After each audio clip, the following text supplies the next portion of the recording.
Hey everybody, welcome. Glad to be here with all of you tonight. We're going to have yet another one of our great late night chats. So yeah, with no further ado, let's jump into it. Token of the American century. I say that the century on which we are entering can be and must be the century of the common man.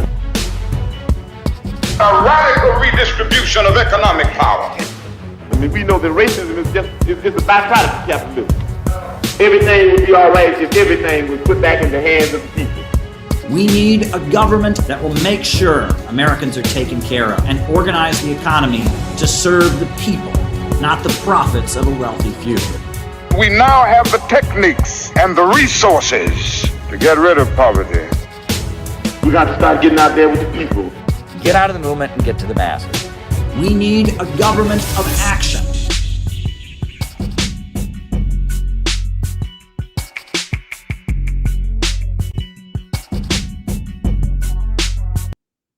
Welcome, everybody. I am so glad to be here with all of you tonight. We're having yet another great late night chat. As usual, we'll be following our normal format, which is first the opening remarks, then the roll call, and then I answer your questions. Best way to send your questions is buy me a coffee. And 2 people actually sent them as I was ending on Monday. So you 2 will be the first to be answered. Have no fear. You will be answered. But yeah, buy me a coffee is still the best way to send questions. You can also do super chats. You can do Rumble rants on the Rumble, but buy me a coffee is still the best. We're doing great here. The Center for Political Innovation is marching ahead. We are a great organization. In terms of announcements, we have our 7-day national training program coming up in Chicago, August 12th to 19th. Be there. It's going to be awesome. It's going to be great. We did it last year, and it was an astounding success. We're going to do it again. During that, we're going to be having a rally, France out of Africa, at the French consulate in Chicago. It's going to be very, very awesome. The Center for Political Innovation is an amazing organization. We're always doing great stuff. Just so you know what we're all about, here's a little clip of CPI doing great stuff like we always do.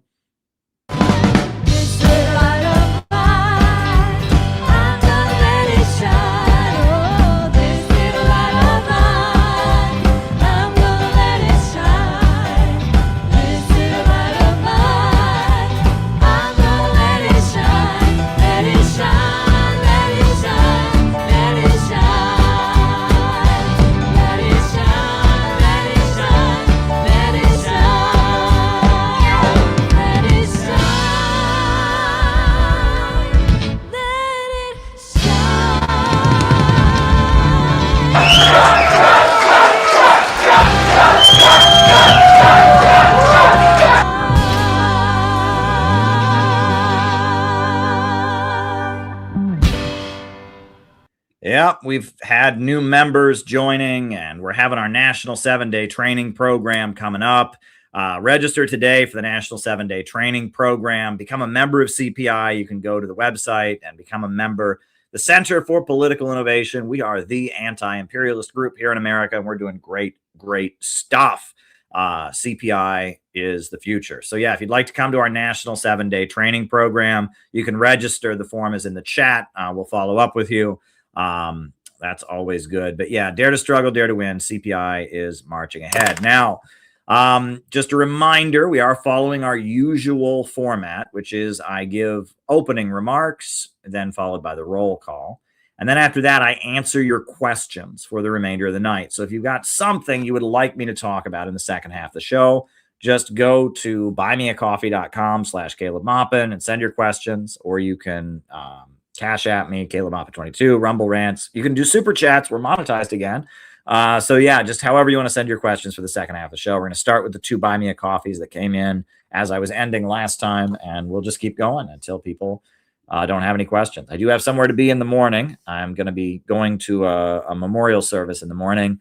So, I don't want to be up all night, but hey, that's how these things go. So, yeah.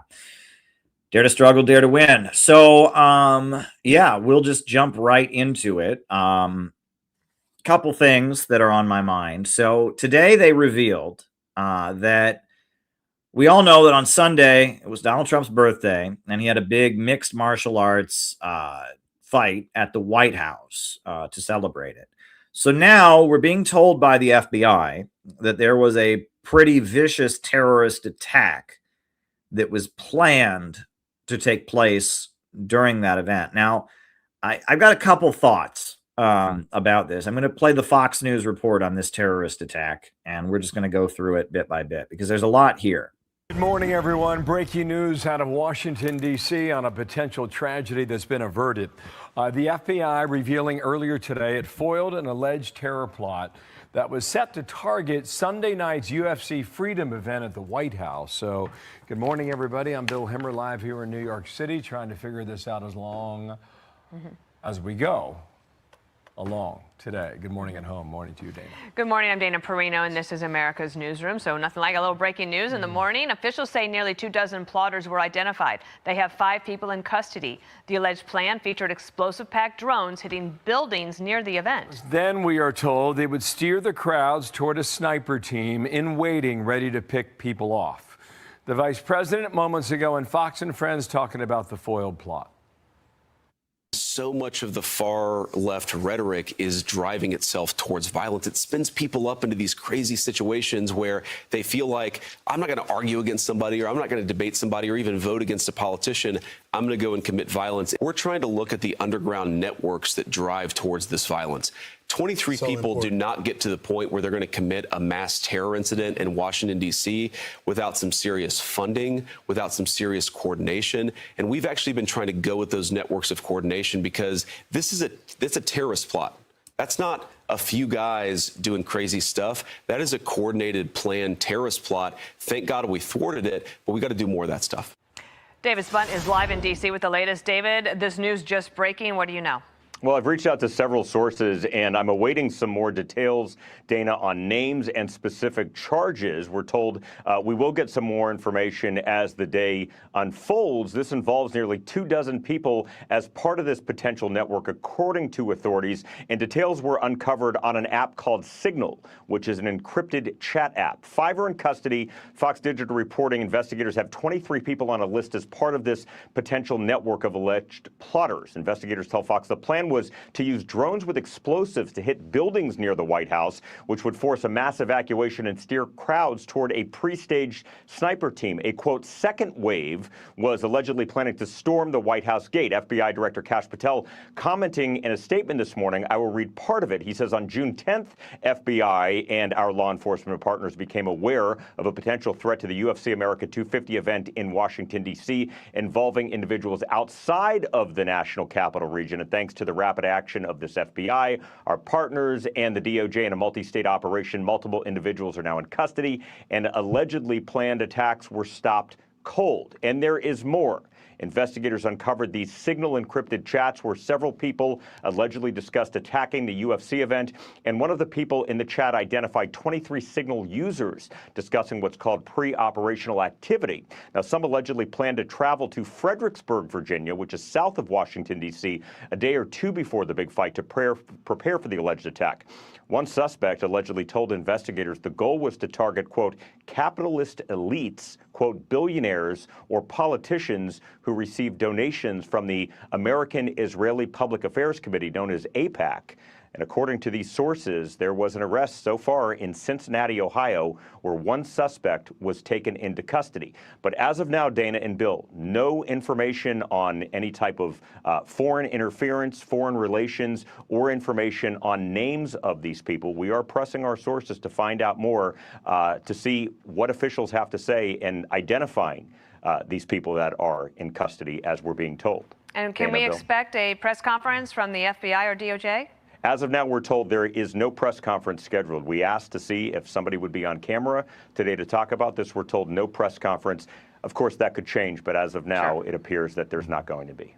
Now, so you look into the report. Now, that's Fox, and Fox is going to be, you know, as most lined up with the Republican Party and the neoconservative perspective on this as you can get. But you know, you look at the NPR report, and you listen to the NPR report, and you read some of the other reports that have come out. I guess up now at this point, there are 5 arrests. And I guess they didn't get very far. other than discussing what they call pre-operational activities on a signal chat. That's all they've got. Only 5 people have been arrested. There was a signal chat group that was created. 23 people were in the signal chat group. 5 of those people have been arrested, and one of them was apparently arrested because his own mother thought something was up and thought he was doing something, and she reported him to authorities like he was talking like he wanted to do something. It's very, very, very sketch and very, very bizarre.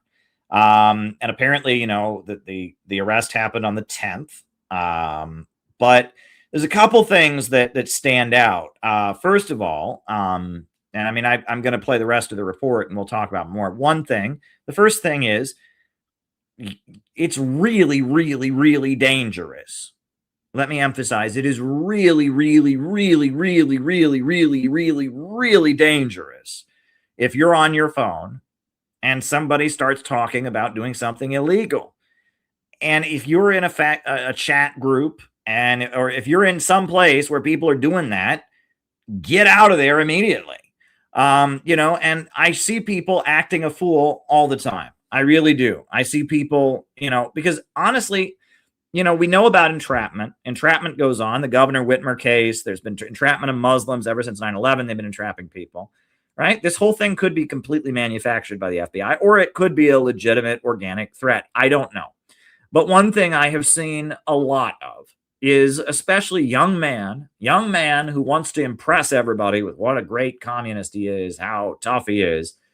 It gets in his signal chat group bragging that he does illegal things. And nothing bothers me more than that, because people who do illegal things don't brag about it or else they go to jail. And you should not be boasting. And that is a behavior, I will say, that if I see that in any of our CPI activities, if somebody comes on there and starts suggesting that we do illegal things, if someone comes on there and starts bragging that they do illegal things, they're gone.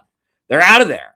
And it's like people don't seem to realize how dangerous this is. All these people did is they talked about doing something, and they called that a conspiracy. Now, it may well have been a conspiracy, but that's all it was, right? These people, we don't know if they ever acquired any weapons. It looks like they didn't. It looks like all they did was talk about doing something, doing some kind of violent attack on Signal.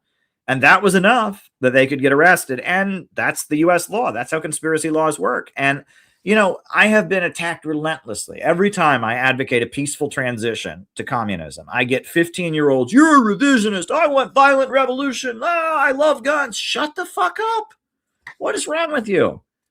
You know, like, I mean, you know, every time you talk that way, that's evidence against you. You do realize if they want to frame you up for something, or if you end up in the wrong chat group someday, everything you just said is evidence against you. And it is so, there are so many really, really juvenile, childish people who are not serious, that are chronically online, that say things. And, you know, you have no privacy on the internet. And nowadays, especially with AI, they don't have to dig. They don't even have to have a person dig you up. Everything you do on the internet can be traced. No matter what app you're in, no matter where it is, they can trace you if you do it on the internet. And so if you're on the internet saying, I want to do these illegal things, or I advocate violence, or I advocate hate crimes, or whatever, right? And then they arrest you for something else, and then they plug you into one of their AIs, they will find that. And whether that's what they charge you with or not, that becomes evidence against you. And I am so frustrated. I have dealt with so many boastful young masculine men who, you know, I mean, you know, I you know, a couple of years ago, we had somebody who was around one of our communities and one of our things, and we were saying, we don't do anything illegal in CPI. Oh, but I work in the labor movement, and sometimes unions. Shut the fuck up, dude. Okay, we don't care. All right, get out. Like, you know, and it's like, if you were really doing illegal things with your labor movement, you shouldn't be bragging about it in our Signal chat group. Like, and it's so annoying. It's like a test of their masculinity. Well, I have to hint that I do violent, illegal things. No, you don't. And if you do that around us, you're endangering us. Go away.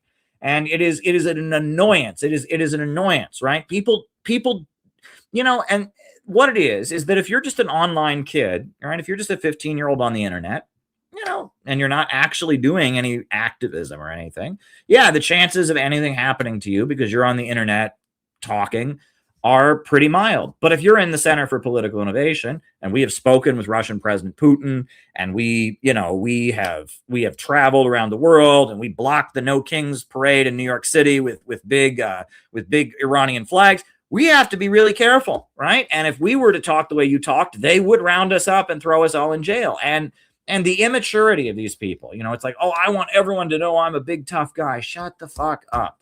Seriously. And no one's impressed by that. And it's really, really obnoxious, right? And, these guys could very well be guilty. They could have really been conspiring to do something. But it sounds like all they did was talk about it in a Signal chat group. And, 5 of them are arrested. What about the other 18 people that were in the chat group, right? For all we know, they could have just been added to the chat group. But there's a good chance they could charge all 23 of those people. And some of those people may not have even checked their messages. So you got to be, I am really, really, yes, Penny is right. Your phone is listening. And so nobody should be on their phone or in real life advocating illegal activity. You just shouldn't do it. You just shouldn't do it. Right. It's if these guys were serious, they probably should go to jail. If they were actually serious about doing what they said they were doing, who am I to argue that they shouldn't go to jail? I don't want people to be killed, in that manner. Right. And it sounds like, according to the reports from the FBI, these young men wanted to attack this event with drones and kill a whole bunch of people who were just watching the fight. They wanted to, then when people were fleeing, shoot them down. This is awful, awful, horrible mass murder they allegedly wanted to commit. Now, again, was this manufactured? Did they just talk about it? Did they take a joke somebody made out of context? I don't know.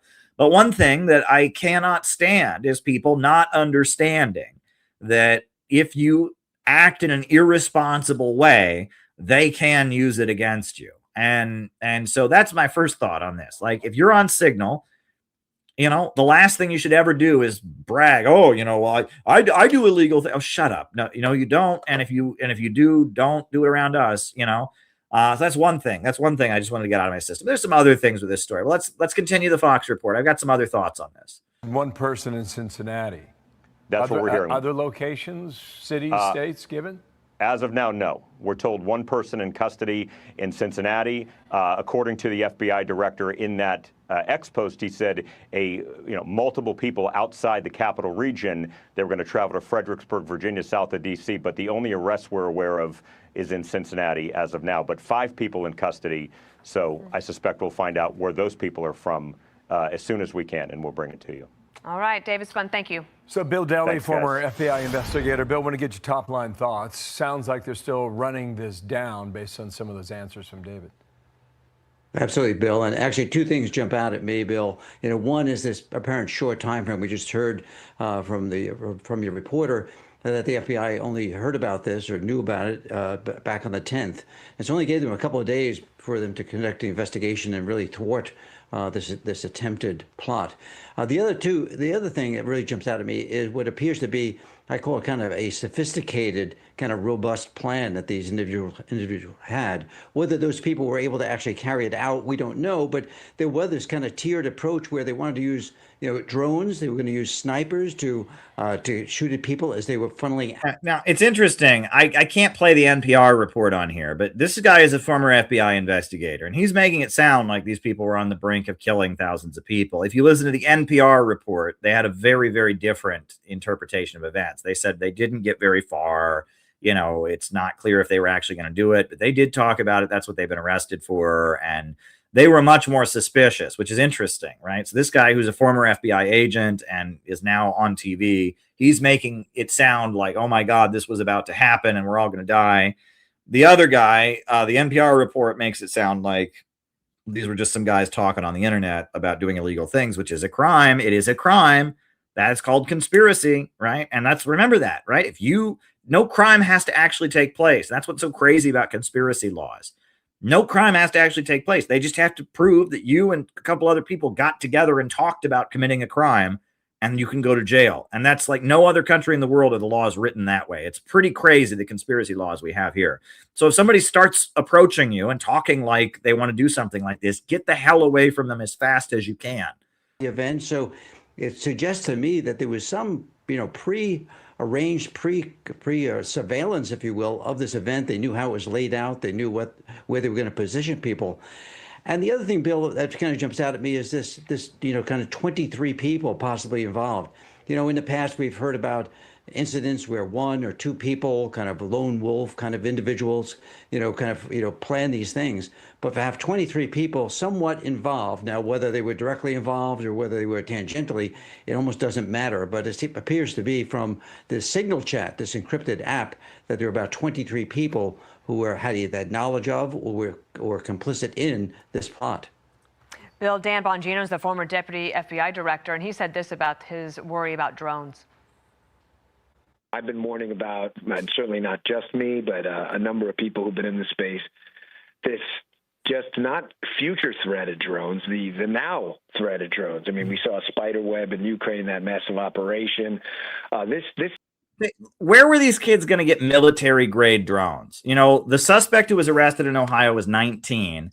Most of these people were under the age, were like teenagers. They were like young adults. Where in the world are they going to get military grade drones? That's my question. I mean, I'm not saying that they didn't talk about it, but where in the world would they get drones that were capable of carrying out strikes? You can get drones, right? There are drones that have cameras on them, right? People can get drones, but drones that are capable of carrying out like military level strikes, where in the world would a bunch of teenagers in Ohio get that? That's beyond me. That one I find to be very, very perplexing, right? Where in the world, I mean, were they going to steal them from a military base or something like that? That's where the story doesn't quite add up. Something's off. Okay. And that's where I'm asking questions. Is this a manufactured plot? Now, according to Max Blumenthal, part of the reason we went to war with Iran is that the FBI convinced Donald Trump Iran was trying to kill him. And Iran is not trying to kill Trump. Ukraine tried to kill Trump. And we all know that. And so much so that the guy who, attempted to kill Donald Trump at his golf course, that individual, his trial was closed to the press and they wouldn't show it. And that guy had fought in Ukraine, had come directly from Ukraine back to the United States. And then he set up at Mar-a-Lago and apparently got quite close to Trump. That guy was what I call a Ukrainiac. He was a former criminal who had gone to fight in Ukraine, and he tried to kill Trump. And his proceedings were completely shut off to the press. They wouldn't let anybody into the proceedings. So that right there made me think that that something was up.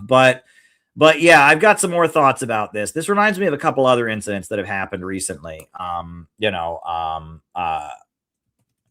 And actually, there's one incident I wasn't even planning to talk about, but I'll actually talk about it now.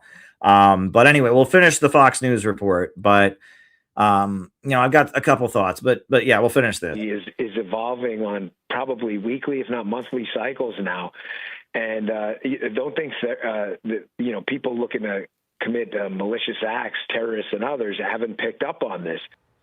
Yeah, it's exactly what I was thinking in terms of civilian populations in the middle of a war zone, like in Ukraine, for example, have to worry about drones, but perhaps also for other types of terrorist attack attempts. That's also something now men and women in uniform and in intelligence have to be thinking about. Yeah, as you said, Dana, we've certainly seen that happen in theaters where there's conflict. But, here in the homeland is that it is something that law enforcement have been concerned about, especially if we talk about these large events, whether it was this one, whether it happens to be the World Cup or any other events. It's becoming a bit more of a concern. I mean, I'd probably say if we spoke about this 5 or more years ago, it'd be a little bit kind of more out there. But today with the technology, with people being able to do 3D printing, be able to kind of enable these devices to swarm in. So it's not just one drone, it's many drones all at one time, which might overwhelm any type of preventive. Again, where are these kids getting military grade drones? That's where you lost me. Okay. The idea that a bunch of these kids talked about doing some awful thing and targeting some people, that doesn't surprise me at all. But the idea that they would actually be able to get military grade drones, I find that very, very, very hard to believe. Look, I have been talking on this channel for a long time. As soon as Luigi Mangione was arrested for allegedly killing Brian Thompson, I spoke up. I wrote this book saying, don't fall for this. And I've talked about the years of lead in Italy, the way the Italian public was overruled. The Italian public wanted to leave NATO. The Italian public wanted to assert their independence and move further away from NATO, be friendlier to Russia. And U.S. intelligence launched Operation Gladio and fomented all kinds of chaos and death and destruction and funded far left groups and far right groups to engage in all kinds of terrorist violence. And as a result, Italy is now a member of NATO still. And that Operation Gladio is a fact. And that basically by escalating to all kinds of crazy, senseless violence, the public got weary and the public got scared to get politically active and people got tired.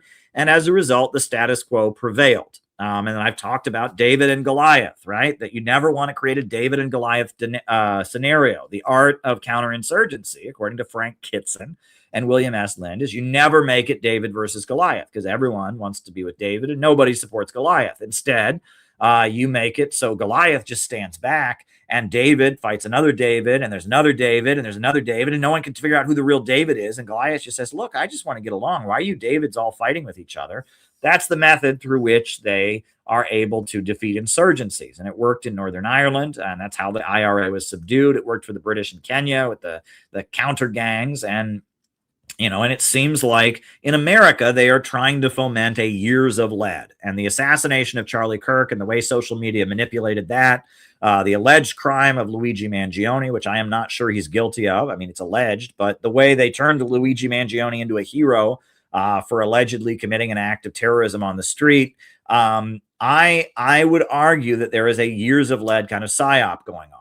Another thing that I want to say is allegedly, again, we're looking at the FBI reports, and, you know, a lot of times there are things in indictments that when it actually goes to trial, it turns out everything is completely different. But according to the indictment, these young men believed that by engaging in this terrorist attack, they would spark a revolution. That was what they said. That's not how revolutions work, right? And that's a weird, what do you call that? A weird belief of a lot of people. It's like, oh, if somebody just goes out and commits some act of terrorism, everyone will rise up. It never works that way. That is never what happens. Right? There's not a single revolution in history that happened because somebody just did some terrorism and everyone was inspired. And that's just not, like, there's not a single revolution in history that has ever happened.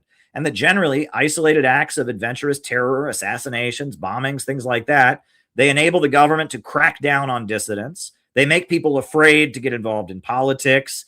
They confuse people. They generally have the opposite effect. And great revolutionary writers have written about this, right? Lenin wrote a whole kinds of pamphlets against terrorism. Trotsky and Stalin wrote about this. Mao Zedong wrote about this, right? Marx himself even wrote about individual terror. Like, Marxists and revolutionaries have written endlessly about why individual terror is not consistent with what actual revolutionary organizations do. But yet everyone forgets about this as soon as it goes viral on the internet. And that is my frustration. As soon as it becomes trendy on the internet to say it, I saw people who should know better, but it's like, oh, it's trendy on the internet to praise Luigi Mangione, making memes and taking things out of context and just absolutely lying. And it's infuriating to me. Right? There are so many of these influencers. They don't care about what's true. They just care about being famous on the internet. And people that should know better, that think they're experts on Marx and Lenin, were taking quotes out of context and making memes saying that Luigi Mangione should be celebrated as a hero. That was really, really disturbing to me. Absolutely no sense of responsibility. I saw that. It was very, very frustrating. But that brings me to another incident that's happening right now. That this is also very interesting. So a couple weeks ago, it was in the news that somebody in Chicago had burned a cross. All right, there was a cross burning in Chicago. We all know the cross burning is a symbol of the Ku Klux Klan, right? It's a threat. It's basically a threat of murder on a black person, right? If you burn a cross on someone's lawn or you burn a cross someplace, that's the Klan threatening somebody. That's what the KKK used to do to intimidate people.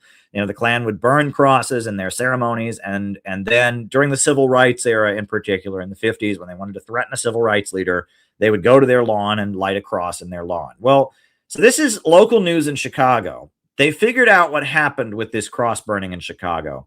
Very weird. Begin with that NBC 5 News Investigates exclusive. This was the startling and offensive scene in Grant Park last Tuesday. A burning cross, a symbol for centuries that has represented racism and hatred.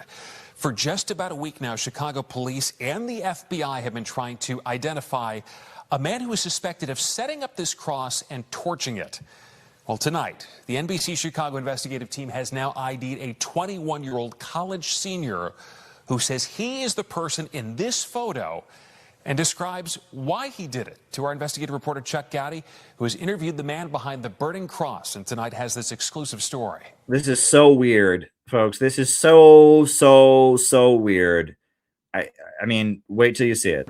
Until right now, the young shirtless man running from a burning cross in Grant Park was the young shirtless man. The young shirtless man. Well, he looks like he works out, so I'll give him that. Nameless person of interest in a Chicago police arson investigation and subject of a possible FBI hate crime case. NBC5 He's a nice guy. He gave you the shirt off his back, right? He's a nice guy. He gave you the shirt off his back, right? Investigates has now interviewed the man who admits burning the cross. University of Illinois Chicago senior Merlin Liu says he knew the implications of a burning cross and had placed a MAGA hat atop the cross, explaining his motivation was to protest Trump administration injustice, not something racist. How did you? Yeah, so yeah, that's the kid's story. Is he put a MAGA hat on the cross and he thought people would see it as protesting Trump, right? That's plausible, right? Oh, no, that's what you do when you don't like Trump is you put a MAGA hat on top of a cross, you light the cross on fire, and everyone knows you just hate Trump, right? No one thinks Ku Klux Klan, no one thinks racism. They just think, oh, you don't like Trump.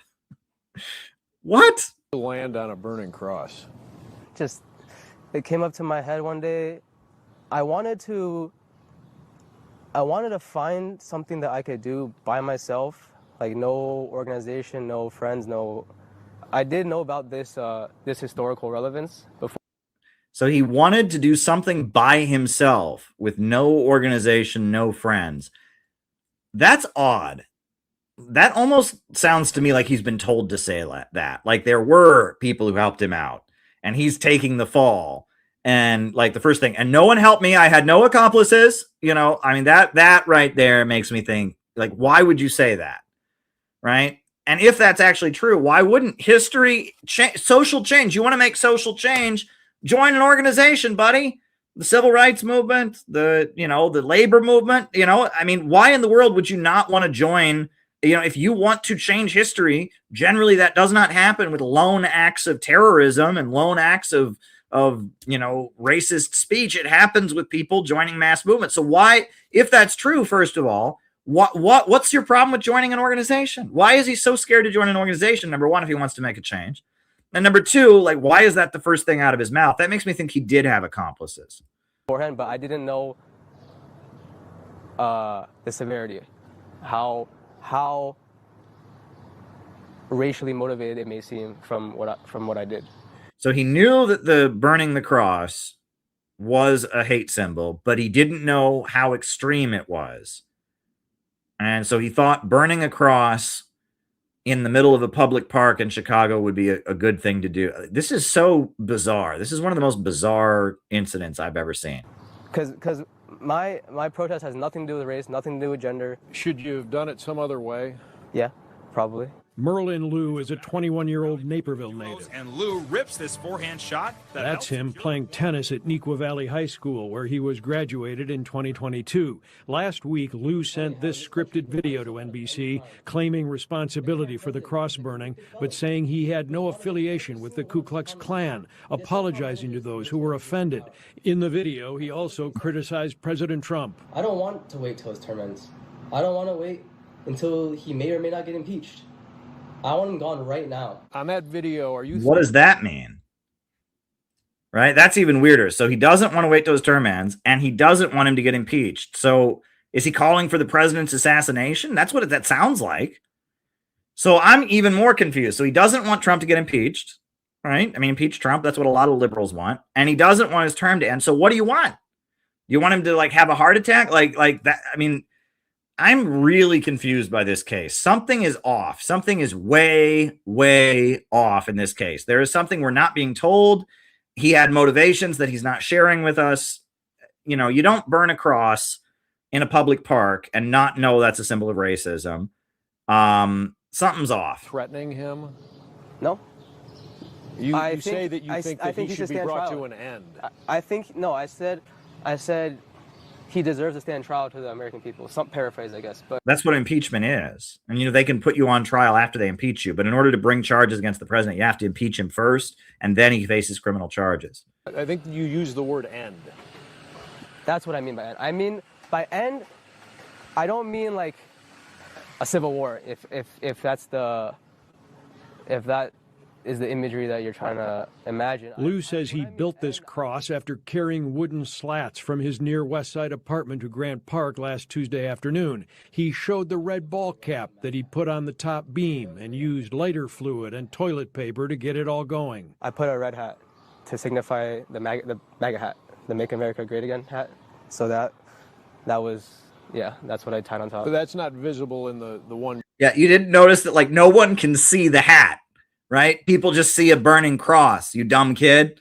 Like, I have a hard time believing this kid can actually be this stupid. Maybe I'm just out of touch, but I don't feel like he's this dumb.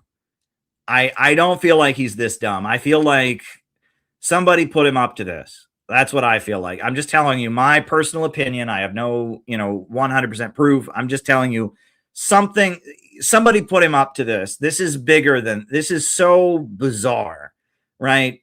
There's so many layers of weird going on here. And also, this is the same city, Chicago, where the Jussie Smollett thing happened. Something's going on. Yeah, this doesn't make any goddamn sense.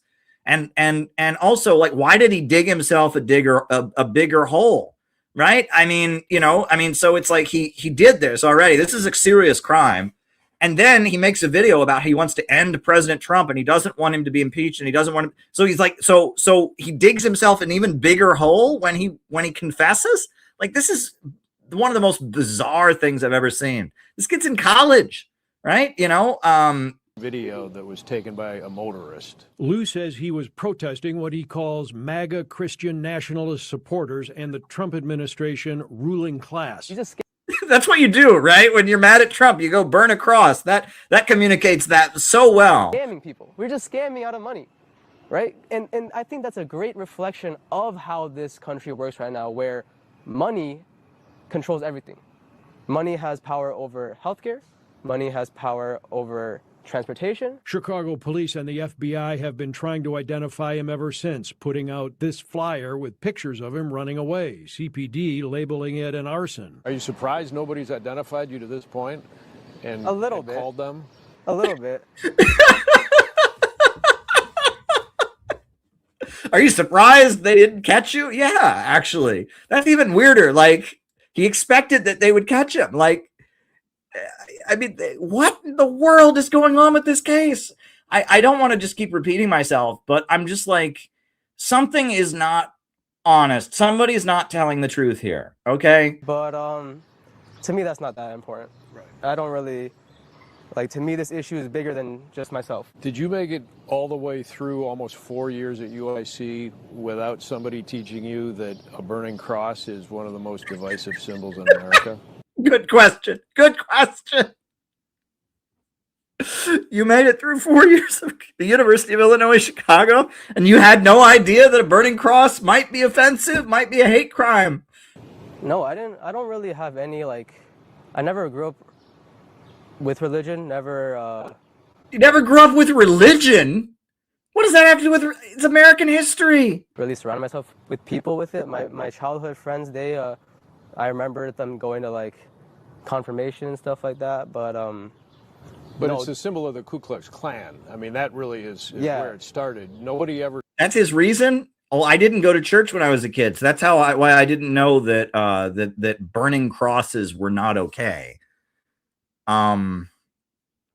Yeah, well, he didn't go to church when he was a kid, guys. I mean, cut him a break. He didn't go to church when he was a kid. Taught you that? No, you never read it in a history book? Nobody. No. I just saw the Wikipedia page with the movie with the I think it's called Under One Nation or something like that.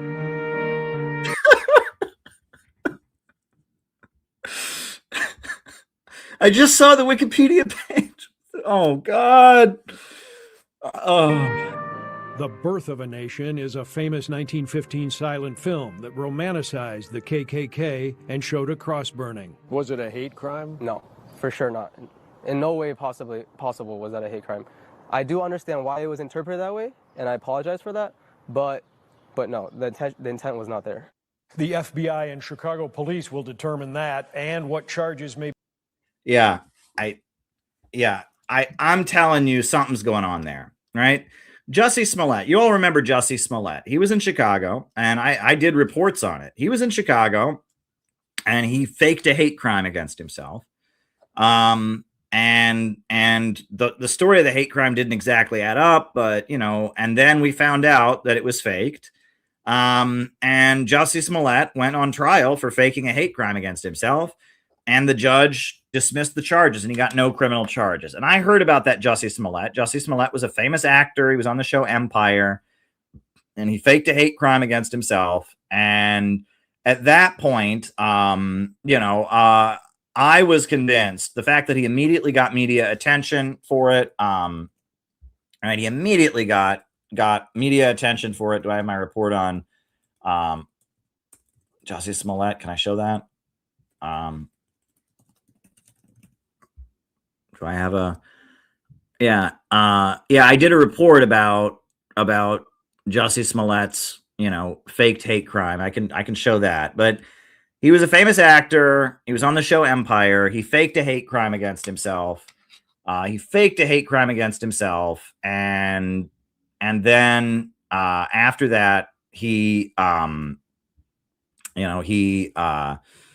after he faked a hate crime against himself, he was put on trial, and the whole nation was angry with Jussie Smollett, also in Chicago. And then he got no penalty. They just dropped all the charges against him. I reported on the Jussie Smollett incident for RT, so I guess I'll show. This is very old. This is from a long time ago. When did I do this report? This report I did it. What is the date? It's from a really long time ago. I'll just tell you that much. My goodness, where do you look at the date? Where's the date? All right. Hold on. Where do they put the date? It's 6 years ago. This was October 2nd, 2019. I did this report on the Jussie Smollett incident. It was about hate crime hoaxes. So yeah, we'll put that on. We'll put that on the video. Hold on. Hate crime hoaxes. This was my RT report about the time that the Jussie Smollett incident happened, which was also in Chicago, which then resulted in no criminal penalties. Why was this kid not arrested as soon as he turned himself in? Right? If the FBI was searching for him and all of this, and then he made a video, why did they just give him a sit down with the local TV news? Why did they not arrest him? Right? If he's wanted, if they're wanted for a hate crime, I mean, something is off. Crime so horrendous that everyone was talking about it. A young African-American woman held down as 3 white guys cut her dreadlocks and insulted her. Where were administrators? Where were anybody to protect her from this heinous crime? The tears in the eyes of the grandparents came from righteous outrage. Now, questioning the claims of a crying girl is not a good look for anyone, especially the media, which most Americans already hold disdain for. But maybe they should have. Well, it turns out the incident never happened. Her grandparents have written an apology. To those young boys and their parents, we sincerely apologize for the pain and anxiety these allegations have caused. To the administrators and families of Emmanuel Christian School, we are sorry for the damage this incident has done to trust within the school family and the undue scorn it has brought to the school. To the broader community who rallied in such passionate support for our daughter, we apologize for betraying your trust. Now, of course, actual hate crimes do happen. We can recall how recently there was a high school wrestling referee in New Jersey who forced a black athlete to cut his dreadlocks. He was shamed in front of the audience. Outrage was everywhere. But we see another disturbing trend in U.S. society. That's people faking hate crimes against themselves in order to get media attention and sympathy. Who can forget Jussie Smollett? I can only go off of their words. I mean, who says empire, this MAGA country? All those celebrities who rallied around Jussie Smollett's case and filled the airwaves with their outrage and indignation, well, they look pretty bad. Now, remember that crowd of high school boys from Kentucky who were shown in a video wearing Trump hats and confronting an elderly Native American veteran? Remember how it turned out that he had actually walked up to them and that the boys had already been met with a tirade of anti-white slurs from the nearby Black Hebrew Israelites? Name these kids. I want names. Shame them. If you think this wouldn't dox you in a heartbeat, think again. Honest question. Have you ever seen a more punchable face than this, kids? With the overall crime rate in the United States on the decline, actual hate crimes are increasing. And that's what makes these hoaxes so vile. It feeds into the idea that actual victims of actual racist atrocities shouldn't be taken seriously. The unfortunate thing. Yeah. It's a bizarre thing. I did want to talk about, there's a similar incident happening now, right? There's a similar incident that happened. So, and I guess this isn't exactly a hate crime story, but I don't know if you saw this. Jimmy Dore did a good piece on this, where a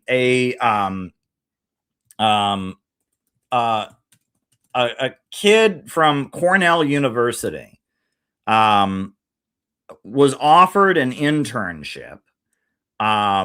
He was offered an internship, and he turned it down. And he's, made a very poor decision, which was he replied, he said, "I don't want to work for a Jew." And Fox News wants his life to be destroyed for this. And, I was just showing a Fox clip here, so I'll show you. And this was particularly wild. Fox News did this, and they want this kid to have his life completely destroyed because he sent one email. And Jimmy Dore did a great piece on this. We'll show that clip. Right. This is an important story as well. Right. So, yeah, a college kid, 19 years old, he's offered an internship, and they say, "Hey, do you want to come be an intern for this company?" He says, "No, I don't want to work for a Jew." And oh my goodness, they want him hung from the highest tree. They want this kid to, they want this kid buried under the jail. They want this kid to, never see the light of day again. Take a look at this. And one of those owners of that company, Emily, that we just watched, he said, "I felt bad exposing him because I thought he could have made a mistake, and he really doesn't believe that wholeheartedly." I'm glad we know this individual's name. I'm glad he was exposed. Indeed, and the brothers are so generous and graceful, certainly more than I am, because I do want his life to be ruined. I agree with you. It is a permissive structure. And parents, what are your children putting out there? What are the people that have been in your household putting out there online and to their friends? What has been fomented? Because clearly there is a disconnect. Somehow this person learned that there is an audacity that you can have with this anti-Semitism. That's what I found so shocking. Guy and I toured Poland together last May, and I whenever I see things like this, it harkens me back to our trip where it's totally just like the Holocaust. I mean, someone emailing somebody and saying and turning down an internship is just like Auschwitz that you visited. Yeah, it's totally the same thing, right? I mean, apparently there's been no evolution since World War II. I think there has been. A kid replying to an email is not the same thing as gas chambers. I think there's been a little bit of an evolution, actually. That deep-seated cultural hatred that's been allowed, that's been fostered, has somehow reignited here among the youth. And it is sickening. Cornell needs to take greater steps. So do parents. So do online forums. And somehow this 65-pound vessel of hatred needs to know that not only is this not okay, but it's not acceptable socially. Because clearly online and among those kid groups, I keep saying kid, among the youth, they have learned that it's okay, that it's right to have this anti-Semitism. It felt sickening for me to just quote him, by the way. To just say those words, quoting him, felt sick. I'm really interested to see if Mr. Franco gets a job. Does anyone hire this guy? I really want to follow up on this. One quick thing, because Emily, you invoked our trip to Poland. And in Europe, in pre-World War II, that era, it didn't go from everything's fine to the death camps in Auschwitz overnight. There was this First, there was a kid who said he didn't want an internship. I mean, this is so ridiculous. This is so ridiculous. And yes, how many times do you think that some Zionist kid from New York City has been offered an internship and he says, "What? It's a Muslim. I don't want to work for a Muslim. They're all terrorists." and nothing happens to him. And nothing happens to him, I can think of other situations, where, somebody says, well, this is contrary to my religious beliefs, I don't want to work at this company. They work with pork. I keep kosher, or I keep halal. I don't want to work there. Or, I can think of a million things. So this kid sent an email, poor choice of words. He came across as bigoted, not a wise career move. I would not have ever sent an email to somebody like that and said, oh, I don't want to work for you because of your ethnicity. But unfortunately, he sent this email. And so Fox News wants this kid to never have a job in his life, wants him to be, they just want this guy's life to be destroyed. You heard it. Unbelievable. And these are the people that were ranting about cancel culture, right? These are the people that, like, it was rare. I usually don't agree with Fox News, but I was appreciating when they talked about cancel culture. But now I guess they want cancel culture as long as it's for Israel, right? As long as it's critics of Israel.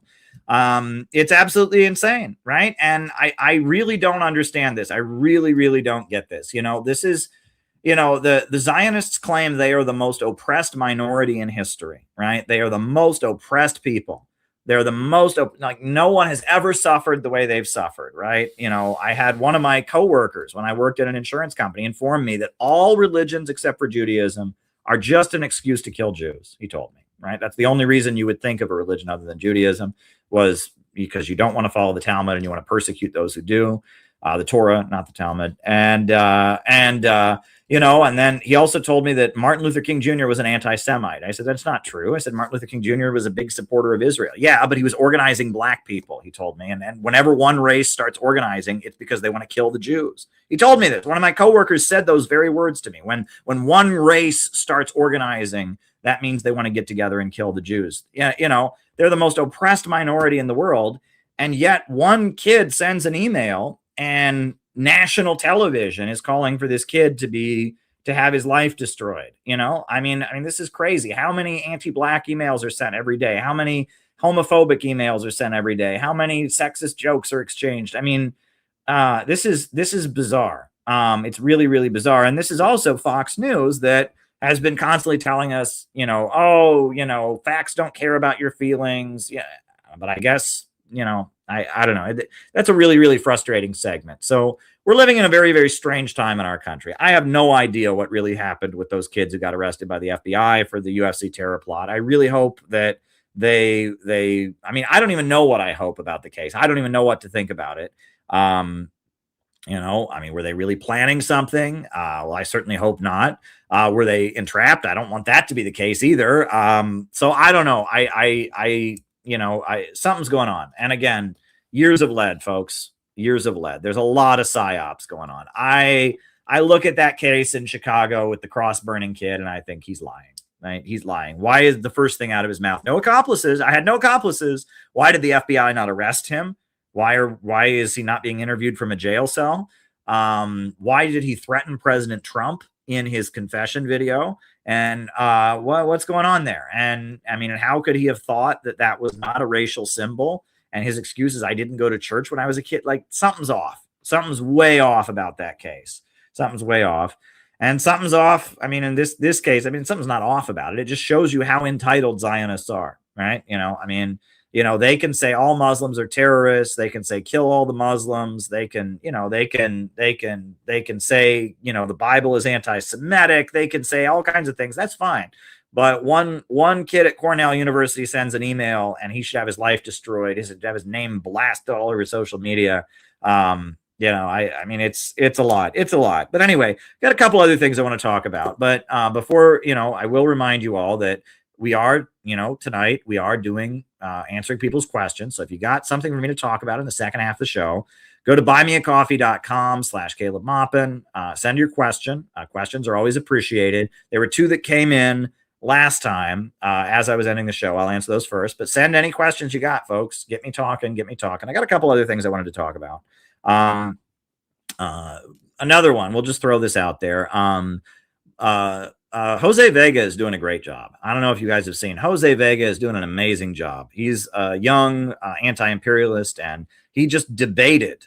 He's running for Congress, and he just debated a Democrat. This is a clip from his debate where they tried to bait him over his ties to the LaRouche movement and talk about his background. This was Jose Vega kind of defending his political background during the latest political debate. Absolutely amazing. Take a look at this. I saw how the Democratic Party conspired against Bernie Sanders, how Hillary Clinton worked with the DNC, as was exposed in the WikiLeaks emails. And then I saw how President Obama was going after Edward Snowden for exposing the truth about the surveillance state that was going on. And he went after Snowden the way he did. And then Bernie Sanders was sidelined by his own party. I realized right there and then that the Democratic Party and the Republican Party of today stand for the same thing. We saw that with the war in Iran that broke out, where they both could have, the Democratic Party could have brought a war powers resolution at the end of March. Gregory Meeks could have done so. He had the votes from 4 Republicans, and he chose not to. And as for my association with the LaRouche movement, that's where I learned the truth about FDR and his presidency and what a real Democrat could actually do to revive the United States after a Great Depression, which is some of those principles that we need now. And it is through the LaRouche movement that I learned about the Oasis Plan. And I learned that real culture, beautiful culture, classical culture, should be provided for everybody, everywhere on this planet. And they worked with people like Amelia Boynton Robinson, Hosea Williams, some of the biggest civil rights figures. So frankly, judge me by my enemies. Henry Kissinger is one of our enemies. George H. Bush calls us anti-Semitic. Yeah. That was great. That was great. Jose is doing a great job. I just wanted to show that clip. So that was one thing I wanted to talk about. Jose is just doing a great job. If there's any chance that he could win, I hope it happens because Jose Vega is a good guy. He's come to a couple CPI events before, which is good. We don't endorse any candidates, and I don't think we have any members living in his district, but, I wish him all the best. I think very highly of Jose Vega. Let me put it that way. The other thing we all know there's now been an Iran peace deal, which, I hope that the USA and Iran are not at odds with each other. We now have the text of the 14-point plan. And so I reported when the text of this 14-point, agreement, or I guess you can call it, memo of understanding was signed. I went on RT today and reported on the facts. I'm perplexed by it, but here we go. The Memorandum of Understanding between the U.S. and Iran has officially been signed. That's according to Tehran, which says the deal was sealed electronically, meaning there's no longer a need for an in-person meeting as previously planned. Let's get the details from our New York correspondent, Caleb Maupin now. Caleb, good to see you. So just take us through everything that's known about this interim agreement aimed at ending the war in the Middle East. Sure. Well, if you look over the Memorandum of Understanding, you have 14 different points. It includes the lifting of sanctions on Iran, the unfreezing of Iranian funds that have been seized around the world by the U.S. government and its allies.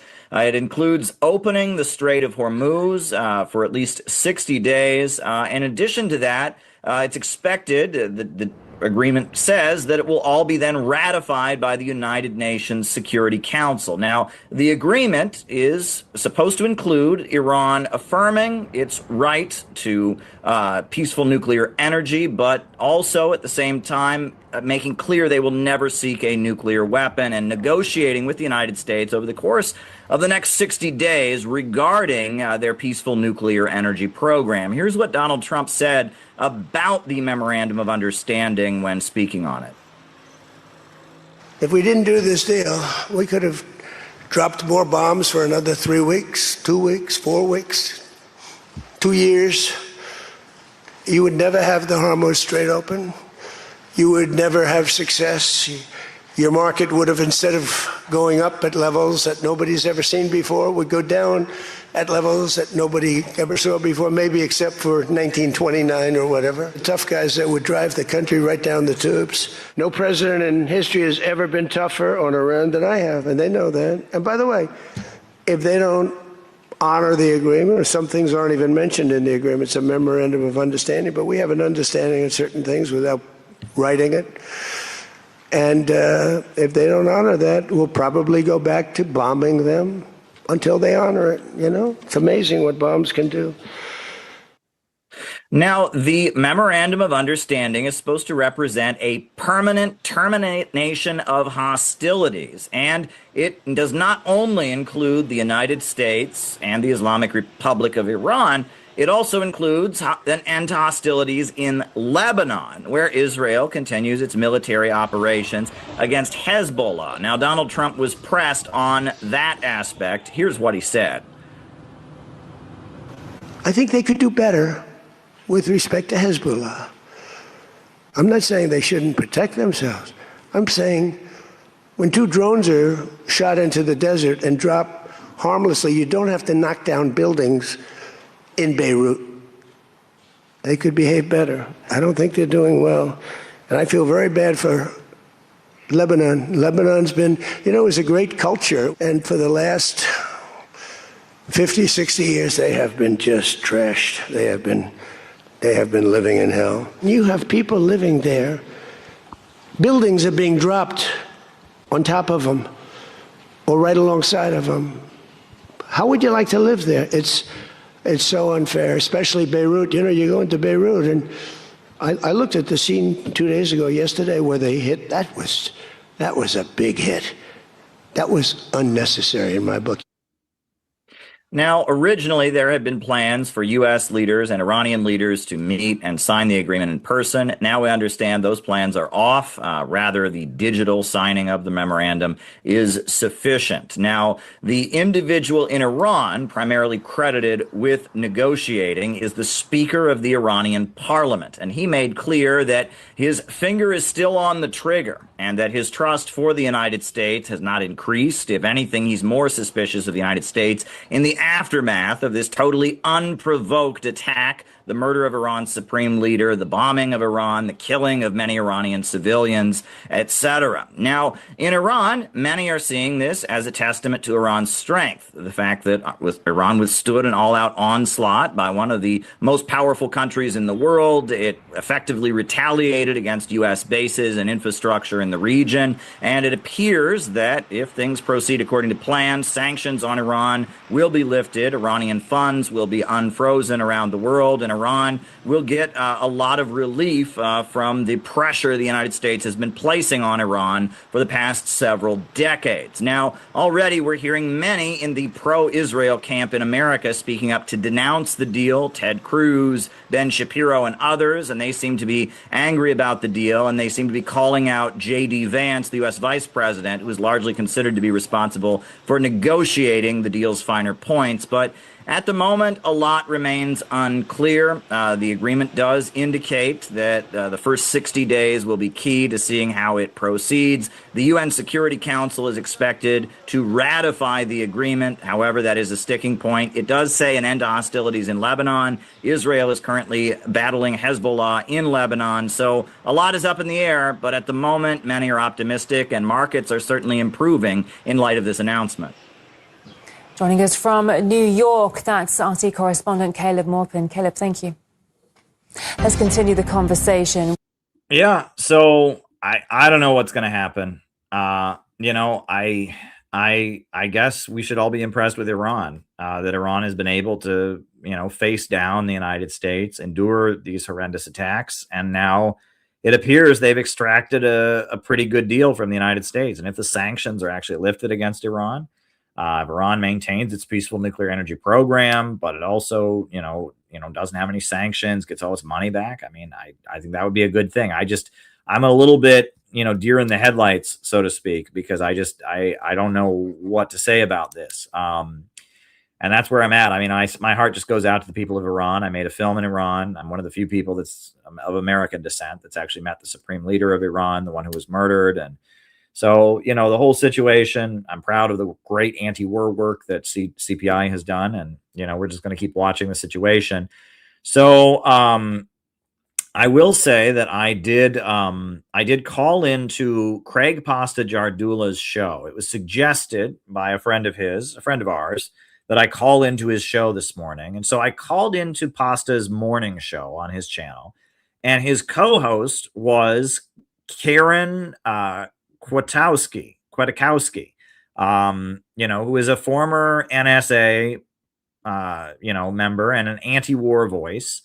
She streams with Judge Napolitano sometimes, and she was co-hosting with Craig Pasta-Jardula. And I didn't quite know what I was going to talk about, but it was just kind of requested, hey, Caleb, can you call into the show? So I did. The conversation kind of went in an interesting direction. So I'm going to play that for you. We ended up talking about CPI.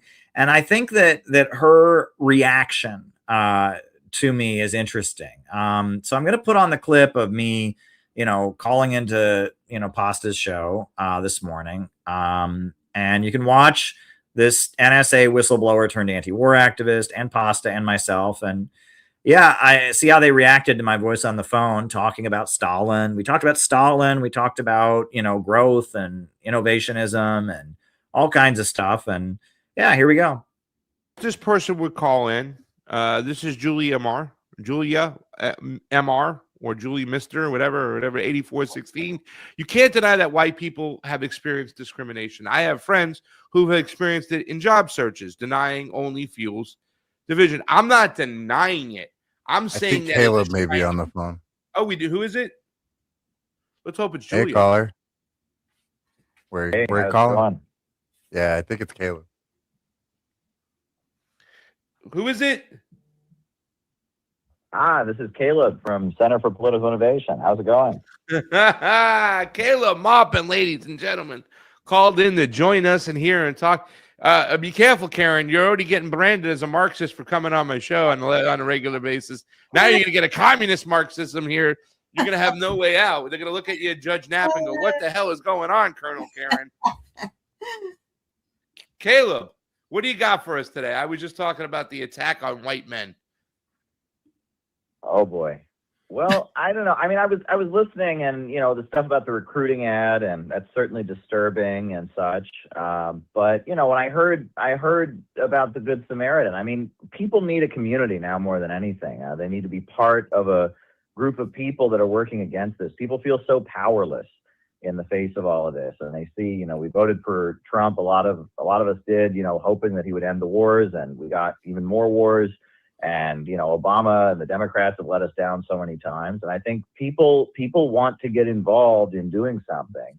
And they want to get involved in activism. And I think that more than anything now, we need a movement. We need people to be in the streets, and we need people to have some kind of efforts that they can be involved in to try and change things. And that community is a really, really important part of that. That's kind of the first thing that comes to my mind as I was listening to the conversation.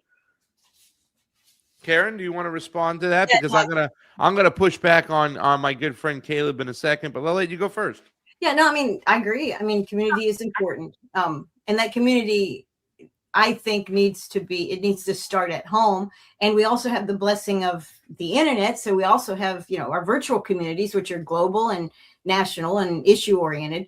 But yeah, community is important. We have to feel that we belong to something and that something belongs to us. And that is what gets people on the street, honestly. I mean, if you look at the Albanian street marches that really shut down, not completely, but I would say 80%, they have stopped that Jared Kushner, Ivanka Trump acquisition of that Flamingo Island in Albania. Yes. For now, anyway. But it's back in. It's in style to walk barefoot up a mountain. Just to let you know. Go ahead. Oh yes, yeah. There you go. Yeah. But the Albanians, they're not wealthy people, so there obviously is a target for their rage. These wealthy people that come in and take charge and bribe our government officials and do things. But it's also a sense that the flamingos and the water system and the marshes and all the stuff associated with this island is ours, the sense that it was ours. And when you have a feeling that we're in this together and we have something, someone's trying to take it from us, whether it's our peace or our community or our heritage or whatever it is, that gets people out on the streets. And it's not always good. If you're worried about your heritage and your heritage is Nazi, then you want to get out in the street and march like a Nazi. Well, it's free speech. That is free speech. But that's not going to be globally popular or nationally popular. But if you have community that has shared values and you have people that you trust and feel safe with, you can get on the street. You will get out there. And we don't really have that. They do everything they can to kill that in this country. They have, and I think they've done that globally against us, and that's a lot what you see with people like Fidel Castro warning his people, like, you don't want to be them. They're plugging these people into the fucking matrix. Consumerism is getting them bad. We're going to be different types of people. Caleb, some of my friends, including Gerard Michaels, would always call me a commie. And I'm like, how the fuck you calling me a commie? I'm more of a collectivist. I believe in collectivism.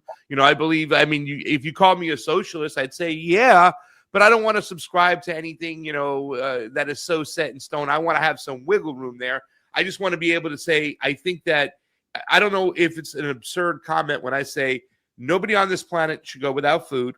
Nobody on this planet should go without shelter. We have enough to fucking handle that. We should at least find a way that we can handle that. But the whole capitalist system, right? It's plugged in to make sure that there are poor and there are rich. How do you square that circle when people go, Caleb, you're a communist. I like what you're preaching, but you're too much of an ideologue. How do you push back against that, Caleb? Because I've broke bread with you in Mexico City and Nicaragua, and I've been out in the streets with you, and I see what you're all about. And I don't think it's too overbearing and crazy. I think it's more logical, a lot of the things you talk about at CPI. Please give a little insight to that. Well, I've tried to stop using that label of socialist or communist because in America, if you use those words, it immediately turns into a conversation about making everyone equal. That's what people think those words mean. They think communism and socialism is, well, the government comes in and makes everyone equal. That's not what happened in the 20th century. In the 20th century, there were countries, nations that had been oppressed and colonized and unable to have economic growth, and they had revolutions that enabled them to grow.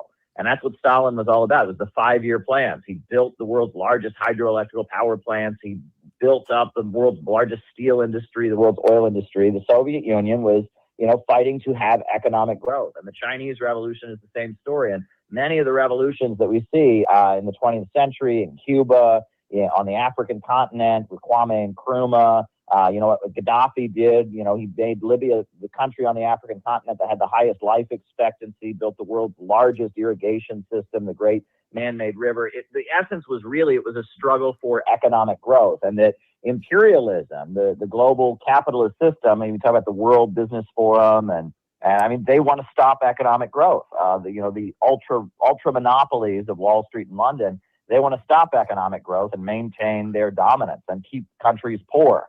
And the revolutions of the 20th century that were led often by communists, but not always, sometimes by Ba'athist Arab socialists or, by Islamists, the Islamic Revolution of Iran or whatever, they were about the struggle for economic growth. And I think economic growth is something Americans want very badly. And that right now our country is being degrown by Wall Street. We're unpaving our roads. In 27 different states, we have municipalities that have unpaved roads in order to maintain, the budget. It's absolutely crazy. We're being degrown.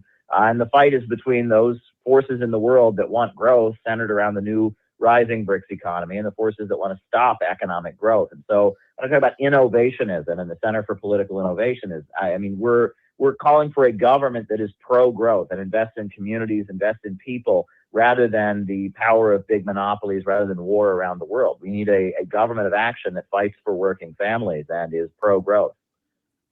Before I let Karen piggyback off that, I just want to say, I want you to answer the question. Okay, that seems very logical. You want growth. We want economic growth. I always talk about that floor where I say everybody can be housed, everybody can be fed. That doesn't mean that everybody's equal. That means that we just have, security guards over here, so nobody has to go starving in a world, that is so fruitful. And our own country, close to 1 million homeless out there. It's just ridiculous. But we're also in the only country where our homeless is somewhat obese because our food source is so fucking awful. But that's another whole argument. What do you say to people that say, okay, you make some interesting points there, Mr. CPI, Caleb, but your system also produced for economic growth. There was a sacrifice that we gave too much strength to individuals within the state. And we had too many things like, I hear a lot of libertarians talk about Holodomor, right? And you hear the anti-Stalin movement, which to me is just more about selling imperialism. Like, our imperialism is better than your imperialism. I think these are CIA talking points. How many people did Stalin kill? How many people did Mao kill? We dropped the bomb on a few Japanese people, but it's a lot better than what they have. They were just starving people out and killing people. And you know, the number gets bigger every single time. It's like the fish that got away. It was 5 million. No, Stalin killed 10. Now he killed 20. And each time they tell the fucking story, it gets up to 40, 50 million. It's ridiculous. But how do you square that circle, Caleb, when people say, but there is too much centralized, you know, power in a communist system? Not when I hear conservatives, but when I do hear libertarians talk, and they talk about, you know, their dystopia, this free market forces, this, you know, let it happen naturally where the government's not over your shoulder, big brother telling you what to do. So how do you kind of push back against that? And then we'll get Karen's opinions on what you're talking about. Go ahead, Caleb. Okay. Well, the first point is that those big numbers you hear about Stalin and Mao, those are not people that were literally killed, lined up and shot. These numbers come from famines, right? The allegation is, well, under Stalin's leadership, there was a famine in Ukraine. Under Mao's leadership, there was the Great Leap Forward.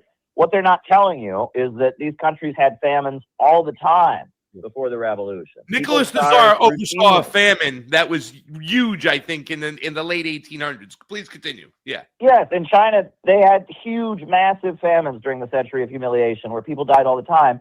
And it wasn't until Stalin came along that they built a modern agricultural system, and they brought tractors to the countryside. And so it's like Stalin's the guy who cured the famine. So you're saying that a famine happened in the process of him curing the famines. Maybe they could have done it better. Maybe there was inefficiency, but he ultimately created a modern country and got rid of having famines all the time. You know, the argument, that would be like saying, you know, that if, you know, someone had been a drug addict for years, and they went to rehab and then they relapsed in rehab, you know, and then they went back into rehab and they got cured of drug addiction, that rehab was responsible for their drug problem. Like, it's like Stalin cured the famine.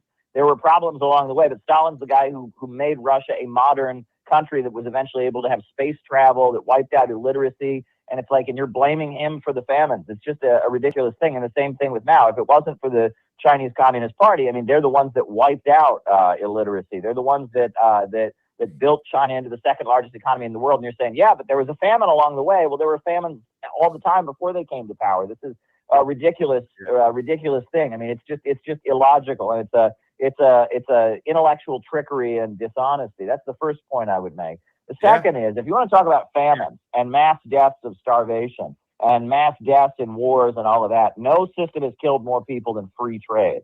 Free trade, the British Empire system, the British Empire of freedom. You know, I'm an Irish American. Why are there so many Irish Americans? That's because there was a man-made famine in Ireland. They imposed free trade and land seizures, and millions of people in Ireland starved to death or fled or left. In India, they created famines. They went to India, and they with free trade, millions of people died there. All over the African continent, every corner of this world, we've seen free trade. No one would have ever talked about socialism or communism or fascism or anything like that if it hadn't been for the fact that throughout the 1800s, free trade and free markets had been imposed at the barrel of a gun by the British Empire and by the Western countries, and the result had been mass death like we'd never seen. Starvation, hunger. I mean, you go down the line, and ultimately the conclusion of that was World War I, where 20 million people were killed as the colonial powers were started fighting over who got to colonize the world, who gets Africa for us. You know, it was the Germans said, we want Africa. The British said, no, we want Africa. The French said, we want Africa. And so 20 million people were dead, you know, and they were saying that Europe was they were civilizing the world. And then they displayed in World War I, a war that, you know, where they used poison gas and trench warfare. And it was like the biggest display of barbaric behavior ever. The European colonizers had no grounds on which to say they were civilizing the world. So that's the second point, and we don't think about that, right? Those, the millions killed, you know, just to create capitalism. You know, it was genocide. I mean, you want to talk about the clearing of the land, seizures, where the peasants were thrown off their land just to create private property. You want to talk about the transatlantic slave trade, the killing of the Native Americans. I mean, just the creation of capitalism and the creation of a private property economy was genocide on a mass scale, the primitive accumulation of capital. So that's the second point. And then the third point I would make is that the Soviet system, the Soviet Union's model, where everything is run by the state, that's very effective at getting countries over that first hurdle. That builds the power plants, it paves the roads, it builds a modern education system. But yes, in the 20th century, you know, we have learned that you need the market, right? And that China, for the first, couple decades, they did have that system where everything was state run. But they realized after a while, you need the market. And the reason the Soviet Union fell is they couldn't adjust. They wanted to adjust to have more of a market system, but they had become so rigid over the course of the fact that they were, fighting for their lives in the Second World War and barricaded and all of that. When they tried to adjust and reform in the late 1980s, it led to the whole system coming apart. But if you go to any communist country in our time, you go to Vietnam, you go to China, you go to even North Korea, Laos, these countries want to be more like the Chinese model. They want to have private hotels. They want to have private restaurants and businesses. And that there's an understanding that, yes, you should have the economy controlled overall for the good of the population, but you need people to vote with their dollars for things that make life fun, like, children's toys and clothing and such, right? And when it comes to consumer goods, when it comes to, hospitality, things like that, the market has its role, certainly. And I see 21st century socialism, Nicaragua, you and I think we've been to Nicaragua. We've seen there. That's a socialist country. It's got amazing paved roads, and they've electrified the whole country and wiped out illiteracy and all that. But there's a vibrant market sector where people can then start their own business. And in fact, the strength is the state that is pro-growth is investing and creating a kind of a socialist middle class that can build. Can I say something? So that's the model of with 20% Nicaragua? With Nicaragua too, and I've been able to witness this. All their socialist infrastructure projects have created new markets, because now people can move shit around the country, whatnot. And we've seen this, because I do think there is something beautiful about a guy who is in San Juan del Sur, who now can load up his coolers with a bunch of fish and drive it on a new highway made from the state and get that to other parts of the country and sell stuff and create his own business and make his own way. I think there's something beautiful about that combination of both. Please continue, Caleb, and then we'll hand it over to Colonel. Yeah, and that's why, again, I want to talk about a pro-growth government, because that's what they have. Socialism in the 21st century, it is that. It is a government that takes control of the major means of production, things like oil and natural gas. You create a government-run bank. And then with that, you facilitate the growth of a middle class that includes, small entrepreneurs, like the micro-entrepreneurship program in Nicaragua. I saw this in Iran. In Iran, they don't call it socialism. They call it not capitalism, but Islam, the Islamic resistance economy. But it's a similar model where the government runs the oil and the military and such, and then they use the state to invest. And that really this is a struggle for growth, that the ultra monopolies that run the world don't want economic growth. They want to keep nations in poverty, and they want to centralize all the wealth in their hands. And countries around the world are fighting for economic growth. And I think the American people want that as well. We want economic growth. Our communities are crumbling economically. So we need a state that'll break the power of the big monopolies and fight for working families. We need a state that'll reorganize our economy so that we can have economic growth as well. And that's the essence of what I'm about. And unfortunately, just the way the dialogue has developed in the West, people don't understand that.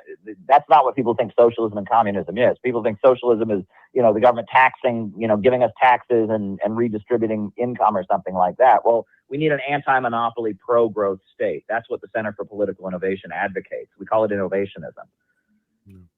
Colonel, are you ready to join CPI now after that speech? That guy was fucking cooking over there. That's my friend Caleb Maupin, baby. Yeah, no. I have very few arguments and just a couple points of clarification. Just like we can't blame communism and socialism, because that's not really what they are operating under. It's a label. The way you described free market was really, to me, more imperialism's market. And you said it yourself. It's when these overseas markets, the empire would go over there and provide or mandate a free market at the point of a gun. That's not a free market, okay? And that's Yeah. We should not call it a free market. We should call it what it is. It's imperialism. And as you're describing that, we are an empire in the United States. And when we went into Iran in 28th of February, and all these people, these pundits, and even me, everybody, Pentagon, we all said, how come Trump didn't know they were going to shut down the Strait of Hormuz? Well, he knew. Actually, he knew exactly that's what they were going to do. And he was prepared with his bullet point, which was, we don't need the oil. We sell oil. So when oil prices go up, this is actually good for us. And that actually reveals the imperial economy, the way that the empire looks at economy, and that's what leads to all kinds of imbalances and the famines that you're talking about also that did indeed, had raged in the 20th century and prior to that. And even now, I mean, look at Gaza. Is that an issue of an ism, or is that just an extermination project by an empire, a little empire backed by a bigger empire? That is completely state-directed famine, because the state wants something that Gaza has. They want the oil rights off the ocean, and they want those Gazans gone so they can build their great whatever they're going to do there. This is the state, and the state is distinguished from everything else because it has the legal use of force over territory. That's the definition of a state. So I want little tiny states, really small states. Not geographically necessarily, but in terms of their concentrated power, their ability to lever force. And you talk about the Irish and the so-called potato famine, and that wasn't a free trade thing. That was a British calculation to basically, like Gaza, we need to get these people to shut up and leave and whatever. We want their property. We want them to obey us. How do we do it? We'll starve them out. Don't blame that on the free market. That's imperial markets, and we are familiar with it. In fact, we're living it right now because our so-called middle class is being gutted, completely shredded. It's being eliminated. Now, socialism, high taxes. In this country, in the United States of America, you call it capitalism, you call it cronyism, it's whatever it is, it's an empire. People who pay taxes and the total tax take, because there are many people that don't pay taxes. There are half the population pays taxes. Of those taxes that are taken in, it's over 50%, maybe close to 55% of the GDP goes into state hands for redistribution. And we don't have medical care covered over that. We have to buy insurance and have that's a separate issue. So we are already taxed at the rate of the European socialist democracies. And the only other thing I'll add, so I'm with you on all this stuff. I said, don't blame the free market for what empire is doing, what the state is consciously doing, and what we're seeing it do consciously to this day. And again, Venezuela, which preceded this takeover of Venezuela through the kidnapping, and then the so-called takeover of their oil industry and all that, the investment opportunities. Trump went into Iran with the exact same thing, and he himself has said that this should have been, we did Venezuela and that worked out great. That worked out great for the empire. So went this other thing. Let's not blame that on liberty. Let's not blame that on the free market. I would disagree with that labeling, but everything else you said is perfect. And I think this should be the history that American students and college kids and high school kids are kind of taught, because the smart ones figure it out in high school. When they read the history, they extrapolate to where you are.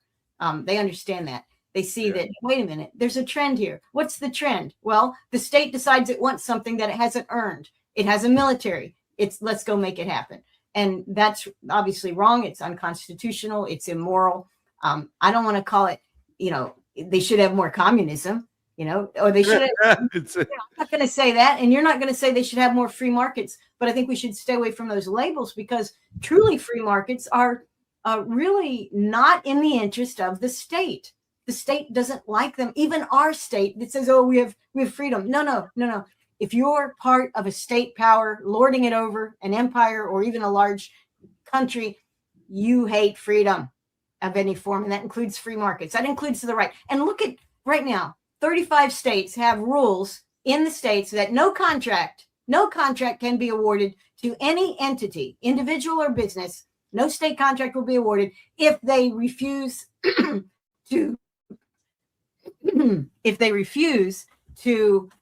trade with Israel, or if they support in any way, not written, not even verbal, but if you've got a social media post, one of your employees said they support the BDS movement to divest from Israel based on your personal resistance to the Gaza extermination, that you will not get a state contract. And look at what they did to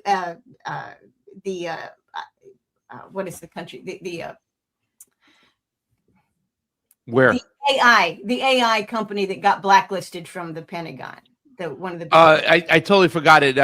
Sleepy, what's the name of it? Anthropic, I think. Anthropic. Thank Right. you. So Anthropic. Now, Anthropic didn't really get kicked out of the Pentagon. I mean, obviously there's stuff's everywhere and they still have contracts, but the president, the state, the government, the communist government, whatever it is, right? I mean, we don't have to put a label on it. It's power. It's the existence of this concentrated power over the people. They said, oh, Anthropic doesn't support our policies. Therefore, Anthropic shall not receive a contract. That's not freedom.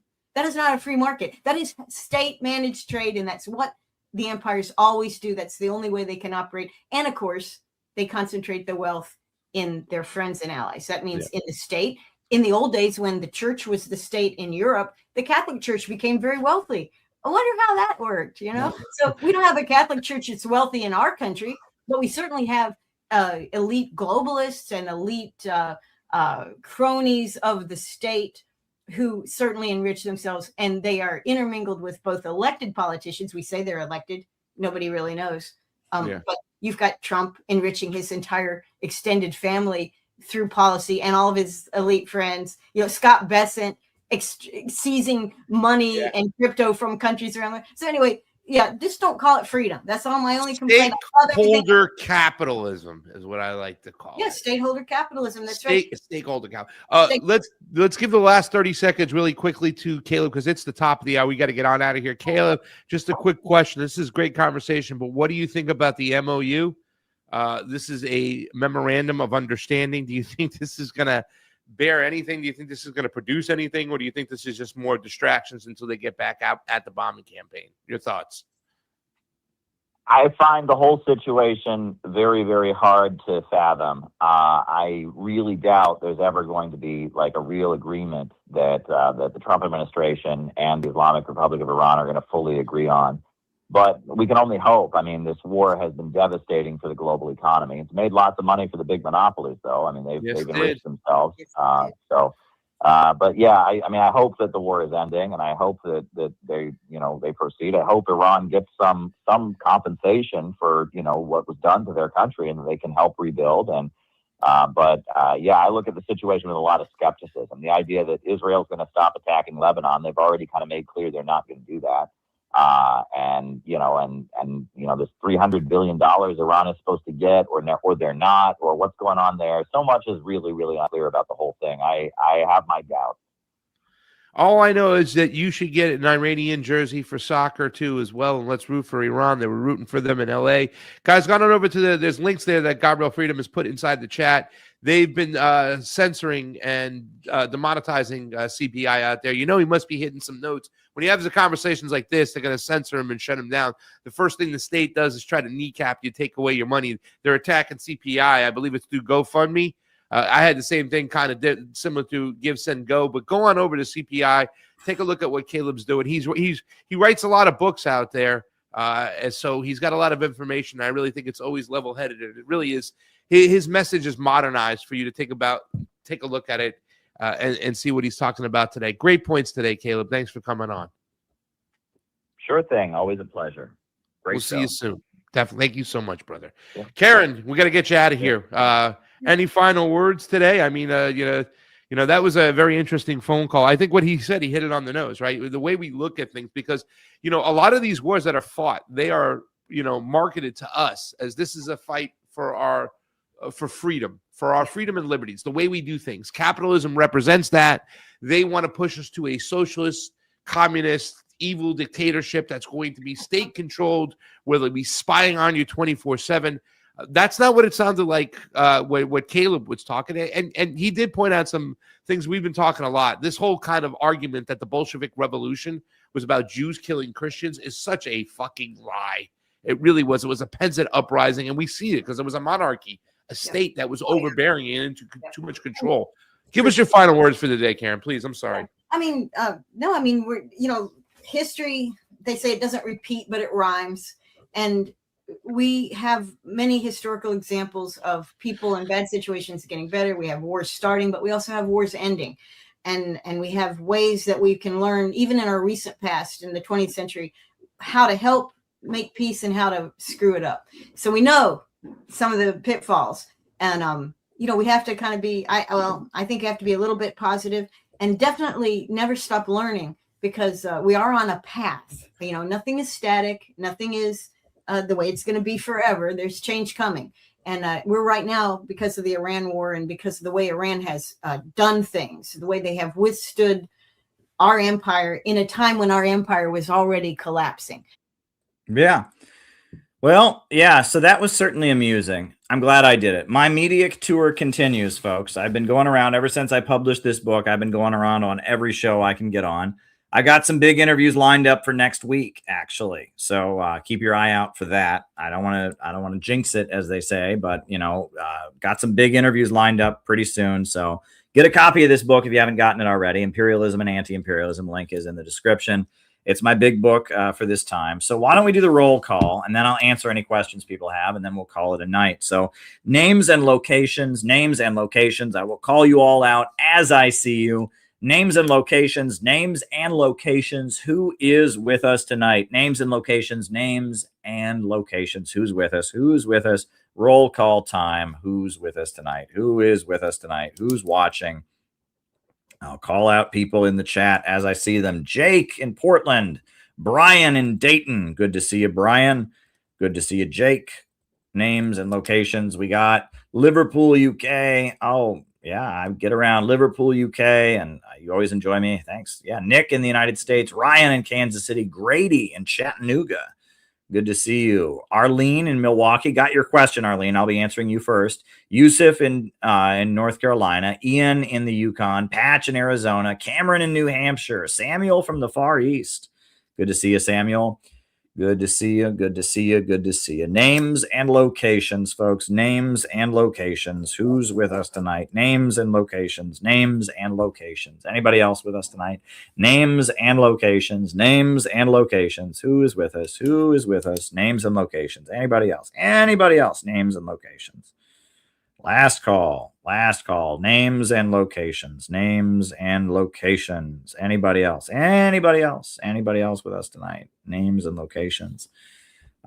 Yeah, she was scared. She was a little nervous as I was talking there. That's okay. I'm glad, I was invited to call in, and I fulfilled the obligation. So there I went. The idea was, we need you to call in. Someone said, hey, friend of Pastas said, Caleb, you really ought to call in. So I did. And I think I took her by surprise a little bit, but it was certainly good. And I'm glad that she was exposed to what I had to say. And I'll be posting that clip here on the channel after the stream tonight. So there we go. Anybody else? Names and locations. All right. So we have two questions that came in via Buy Me a Coffee, and then Penny sent a Rumble rant as well. So I guess we'll do them bit by bit. Oh, we got Nate from Colorado. Welcome, Nate. Yeah, questions can be sent via Rumble rants. Absolutely. Buymeacoffee.com. So if you got any more questions, send them. So I guess maybe we'll start out with Arlene's question, since the two people sent their questions right as the show was ending yesterday, and it was unfortunate. Arlene said, is there another society in the past that focused on the erasure of its people? The U.S. seems focused on that. Arlene, I always get back to, it's about the problem of overproduction. It's about the tendency of the falling rate of profit. It's about poverty amid plenty. It's Malthusianism. They have figured that the only way their system will continue to work as technology advances, and there's fewer places for workers at the assembly line, fewer and fewer of us have jobs, and on top of that, the rate of profit they make on each item goes down. Because of that, they have determined there just needs to be less people. And Malthusianism is what the ultra rich have determined is the way they can save their system. And that's why they're trying to get rid of people. And that's really been the case. I mean, the neo-Malthusianism, right? The original Robert Thomas Malthus, that was just kind of trying to explain the French Revolution. That was more about how feudalism is, in feudalism, the food supply doesn't grow very rapidly because of its inefficient. That was Malthus who coined the term overpopulation. But then neo-Malthusianism that got going in the 1880s, 1890s with the neo-Malthusian society in Britain, the Rockefeller family in America, the Anglo-American establishment that developed Malthusianism, Cecil Rhodes and Rhodesia, the Malthusian worldview. That's They've been saying that for decades, and they're being honest about their economic system. And R. Palm Dutt gets into it in his very good book, Fascism and Social Revolution. And LaRouche gets into it in his very, very good book, Dialectical Economics. And, you know, you can really understand that this is the natural outgrowth of their system. Their system needs destruction. Because as the population is rising, their need for workers is constantly decreasing, and they need fewer and fewer workers, and they can only extract profit from human labor. So as technology is eliminating workers from the assembly line, they have more and more of a problem, and they want to resolve that problem with destruction. Meanwhile, human labor power is the source of all wealth, and ultimately, if we had a rationally organized economy, technological abundance would be a great thing. It would lead to more wealth for all. But we have a highly irrational economy where profits are in command. And this is what Marx wrote about, right? And you read Theories of Surplus Value, you read Capital, you read even the Communist Manifesto. This is what Marx was arguing. We need to have a rationally planned economy. And he was very much right about it. Unfortunately, because of the time and place, Marx attached himself to the left, à gauche, the left. And the left was the bourgeois revolution. It was the spirit of rebellion coming out of the overthrow of feudalism. And the left, in a lot of ways, was the agenda of the financiers against the industrialists. And we saw that with Louis Bonaparte and other things. And so, you know, if you can take Marxism out of the kind of spiritual shell it's been put in of red flags and barricades and guillotines, and you can just kind of look at the economics of Marxism. Look at what Marx wrote about capitalism and how it produces abundance, but that abundance leads to poverty amid plenty. Read what Lenin wrote about imperialism and the seizure of captive markets and the way nations are kept in poverty and subjected to super exploitation so that ultra monopolies can make super profits by impoverishing people and stratifying the working class at home. If you look at the economics of Marxism, if you look at that, you know, it's very much correct. And that Marx, there is a contradiction in his work, and you can see this in Lenin a little bit too, is that Marx, on the one hand, he's calling for order. What he criticizes about capitalism is the anarchy of production. And he wants rational centralization of the means of production. And he wants abundance for all. And if you read Critique of the Goethe Program, what he calls for is, you know, when the springs of cooperative wealth flow more abundantly, you can create a world where people have what they need. And with abundance, you can break down inequality. However, you know, at the same time that he's calling for rational organization of society, where the freedom of the individual is the freedom of all, and the springs of cooperative wealth flow more abundantly, there's also, he's attached himself to the bourgeois revolution and its drive for destruction. And, you know, he wants ruthless criticism of all things that exist. He wants to tear down and burn the old society. The old society will perish in the fire of revolution. You know, he has a destructive side as well. And then he's got a dual nature. On the one hand, he's attached to the rising bourgeois revolution. On the other hand, he understands that we need to get beyond it. So spiritually, Marx is torn. And that dialectical materialist philosophy that he developed is largely the spirit of the age, the spirit of destruction and rebellion, and libidinal and Oedipal politics that is an expression of the libido and the drive for sex and violence, and the desire of a child to kill their parent or kill their father. Right. And that if you and all the socialist and communist governments that have been successful have detached Marxism from that. And that's the brilliance of it. And Stalin's Russia was not about, you know, having people rebel, and you know, they largely consider the Cultural Revolution in China to have been a big mistake, and that successful communist countries don't actually put forward a libidinal and Oedipal message. Instead, they have a message of oneness and community. You know, they talk about the great relationships and etc. So we're entering a new stage, and that's why innovationism, no one else. I'm glad you like watching my streams, Skippa. I'm glad you like it, because no one talks the way we do. We understand this stuff the way nobody else does, and we are building an organization based on our unique understanding. And I hope that you get involved and join the Center for Political Innovation, because where else are you going to get our understanding? I am going to put on a little promotional video we made. I've shown it on this stream before, but I'm going to put this on, and then I'll answer the next Buy Me a Coffee question that has come in. I see we got a super chat, but any questions people have, now's the time to send them. There we go. Jumping Jackson, we're good. All right.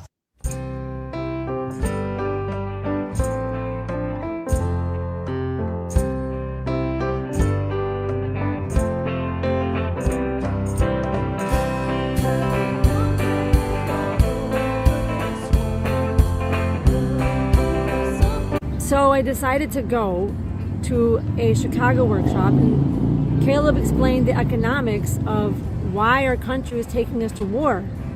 It's part of the economic system of globalism, imperialism. The thing that struck me was that he was very passionate about what he was saying. He was very passionate.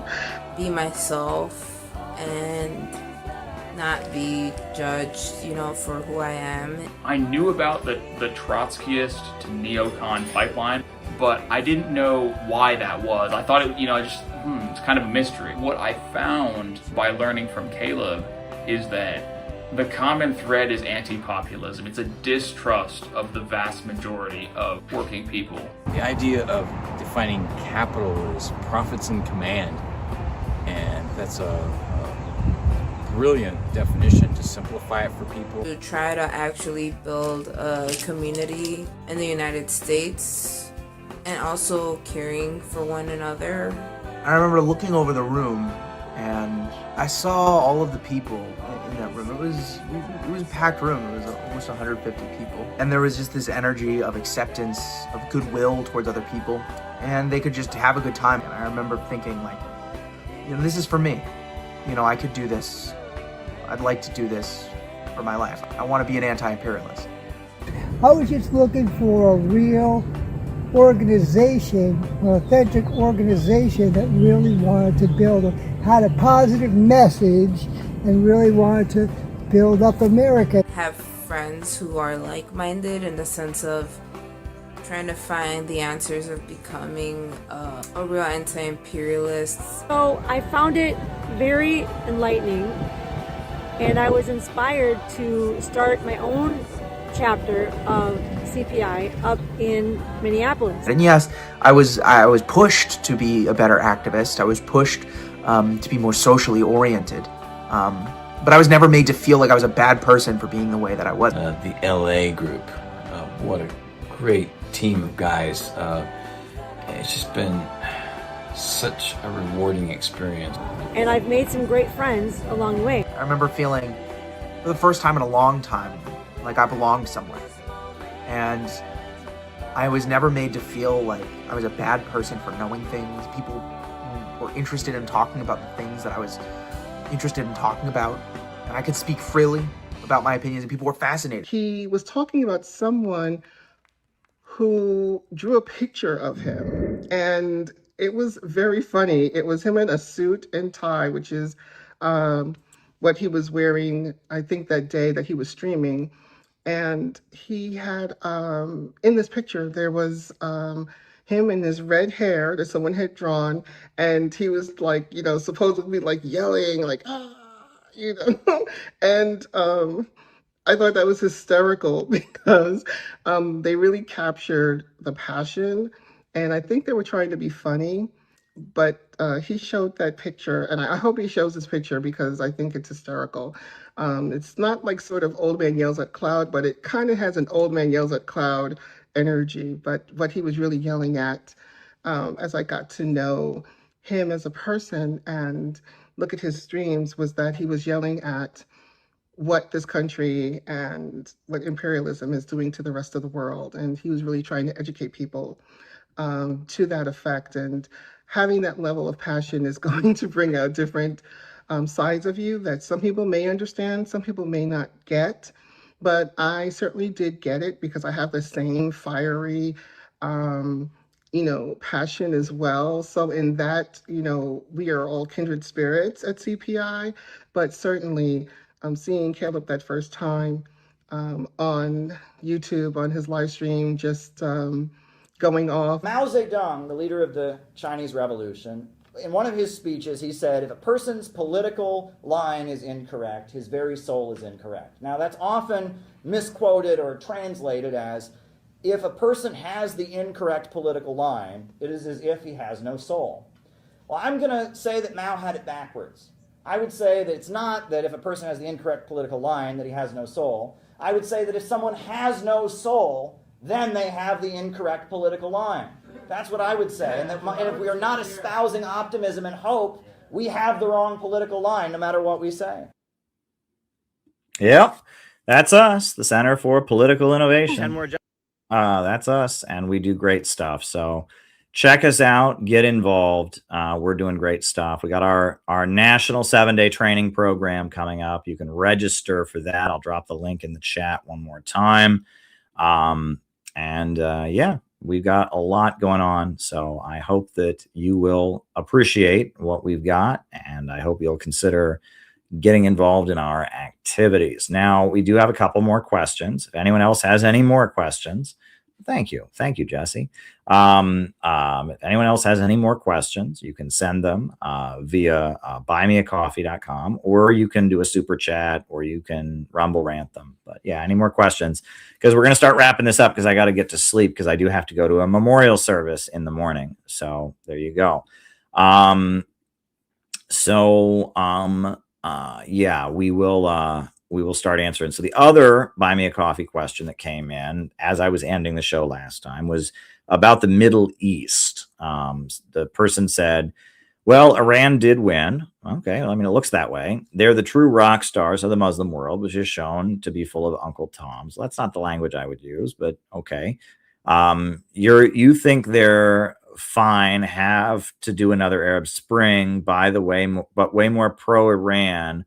Also, did you ever hear of the Dhofar rebellion? No, it was a communist and Ba'athist rebellion in Oman that was supported by South Yemen.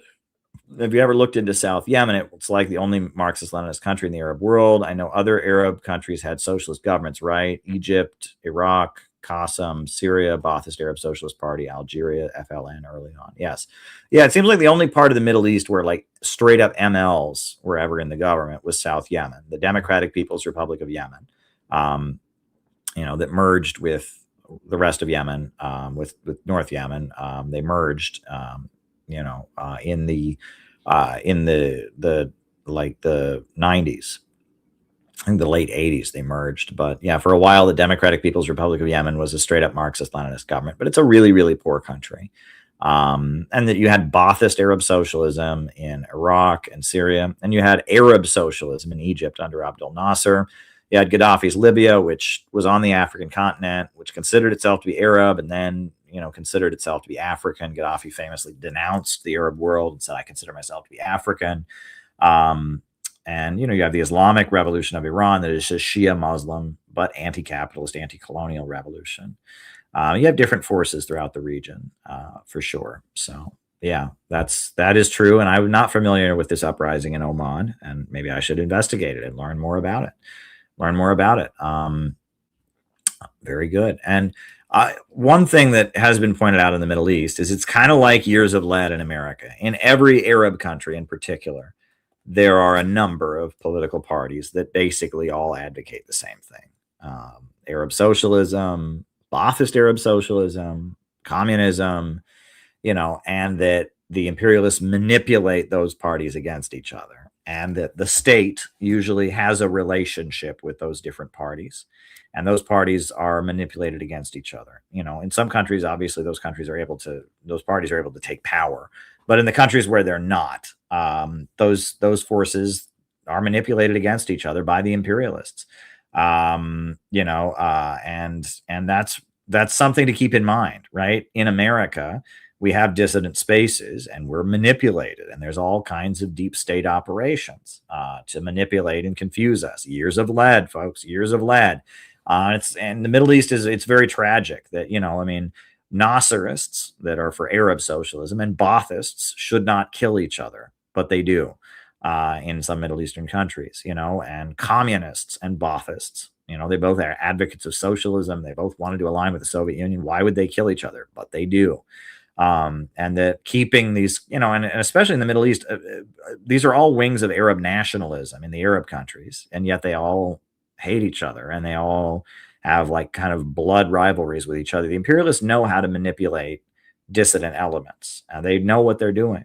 And, they pointed out some of these parties shouldn't even exist anymore, right? Like, for example, I believe in Palestine, the pro-Saddam Hussein group is still in existence, the Arab Liberation Organization, I think the ALO or something like that. Why is it still in existence? Saddam Hussein's been dead for how long?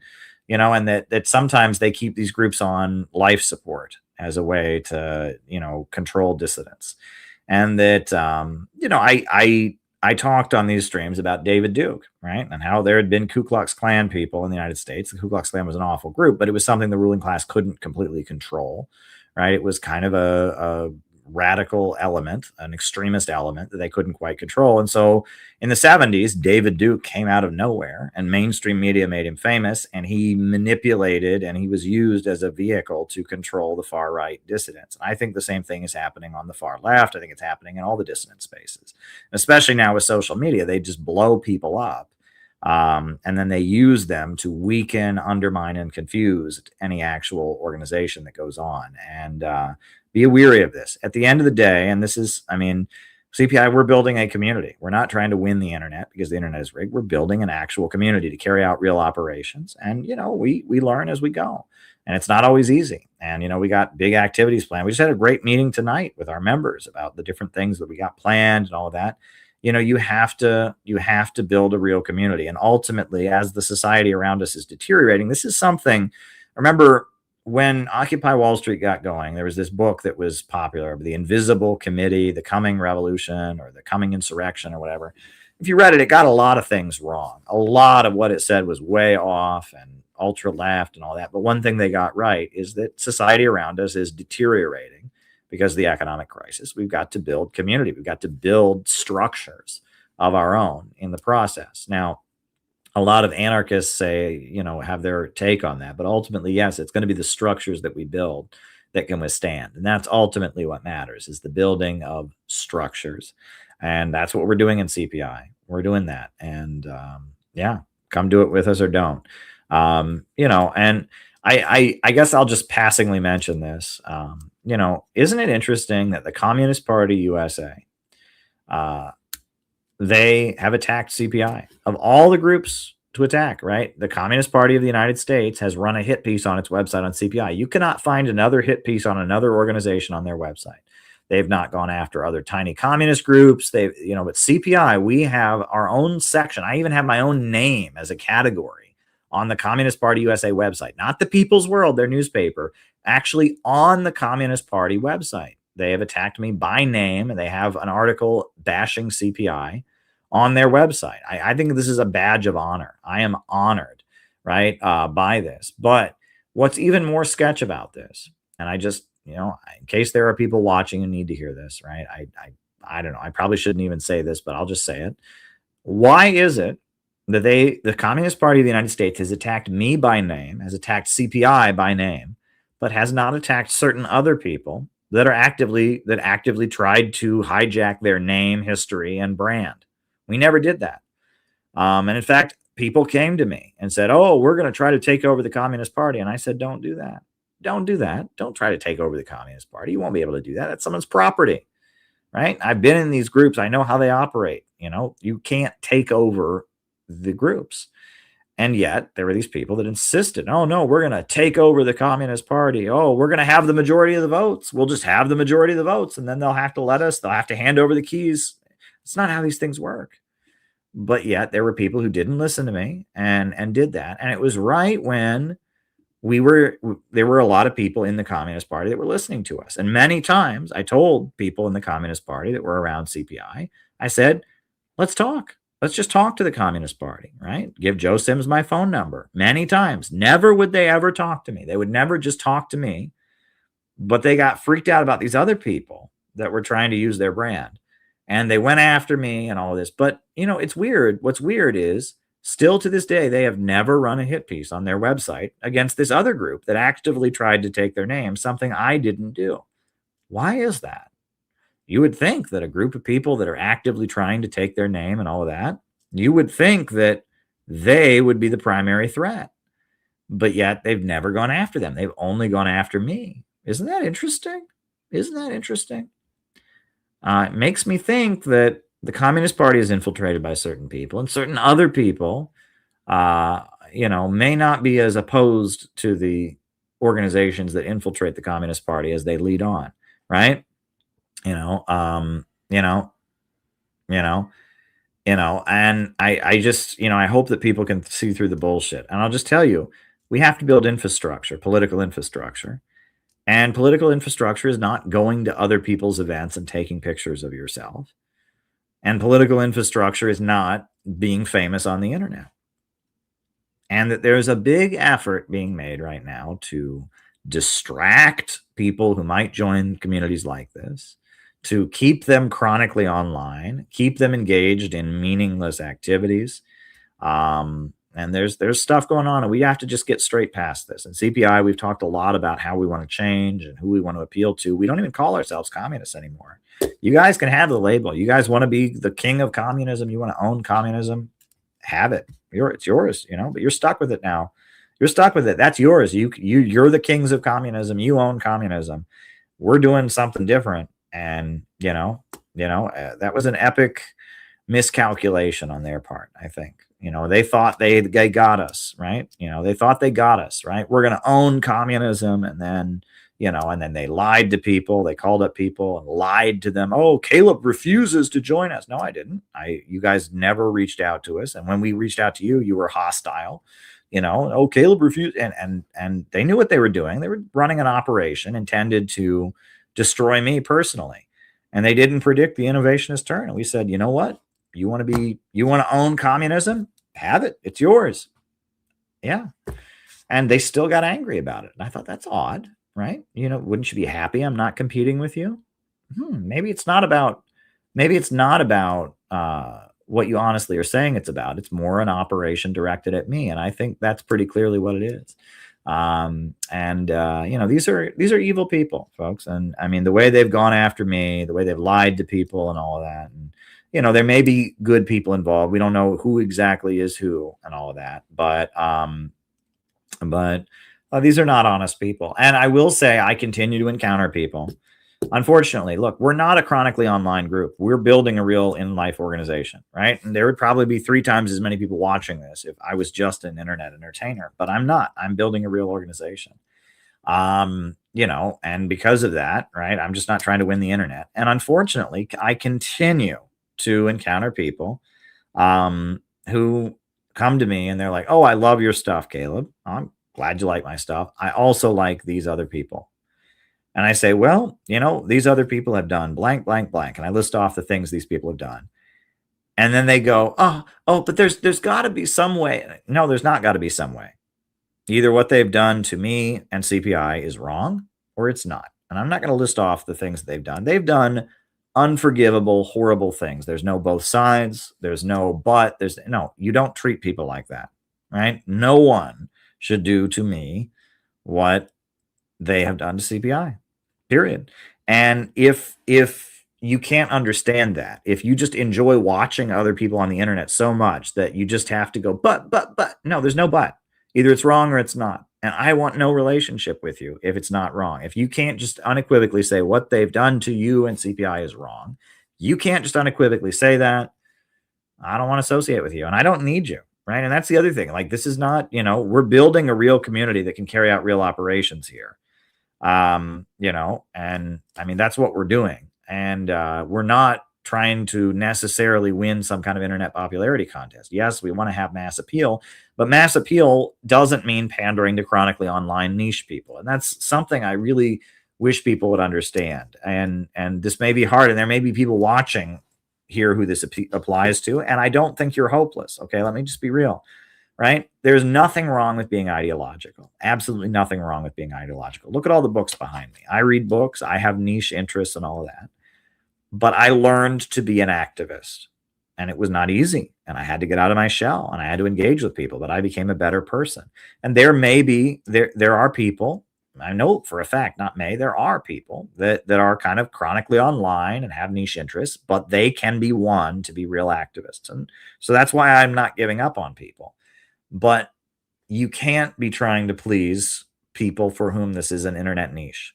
Because I'll just tell you, if this is just an internet TV show that you watch to be intellectually entertained, eventually you will change the channel. That's just how it is. You will change the channel. You don't watch the same TV show for years. And I have met so many of these people. They're a Marxist Leninist now, but in 2 months or 2 years, they'll be an anarchist. And in 2 years, they'll be a fascist. And in 2 years, they'll convert to Islam. And in 2 years, they'll convert to Judaism. And in 2 years, they'll convert to being Russian Orthodox. And they never actually join any of those communities. You know, maybe they go to one meetup or something, but they never actually join any of those communities. All they do is listen to podcasts about those things. And I got to tell you, as much as there are people that are in that space that can get better, people that are in that space, that are just stuck in that space, you can't pander to them because they're not going to help you build an organization. Building an organization is about in real life organizing. It's about institutions. It's about getting things done. And I have dealt with so many of the chronically online communism enjoyers. I don't care what those people think because they're not helpful. And I have a real job that needs to be done. And those people just, I mean, they can get out of that. And I'm willing to struggle with people to get out of that. And you could say I was like that. That's where I came out of. When I was in high school, there wasn't any communist groups in my little town. So I was just online. There wasn't social media back then, but there were web forums and stuff. But you have to struggle with people to become activists. You have to struggle with people to become activists, and you can't be trying to please the chronically online communism enjoyers. And that's a hard thing for people to understand. And it makes them not want to watch your channel, but it's true, right? And that if you pander to chronically online communism enjoyers, you're going to get a big audience of chronically online communism enjoyers, and you're not going to get a real organization. What this country needs is a real organization with real roots and communities, real institutions, real political infrastructure, real community. That's what we need. And that's what we have to build. And it's not going to be an easy thing to build, especially, and we're in a new time with new technology and all that, but we have a job to do and we got to do it. And it's not easy, right? None of this stuff is easy. But we're heading to Chicago this summer and we're going to do it. Right. All right. So we got 2 more things. Penny's Rumble rant that she sent in, and the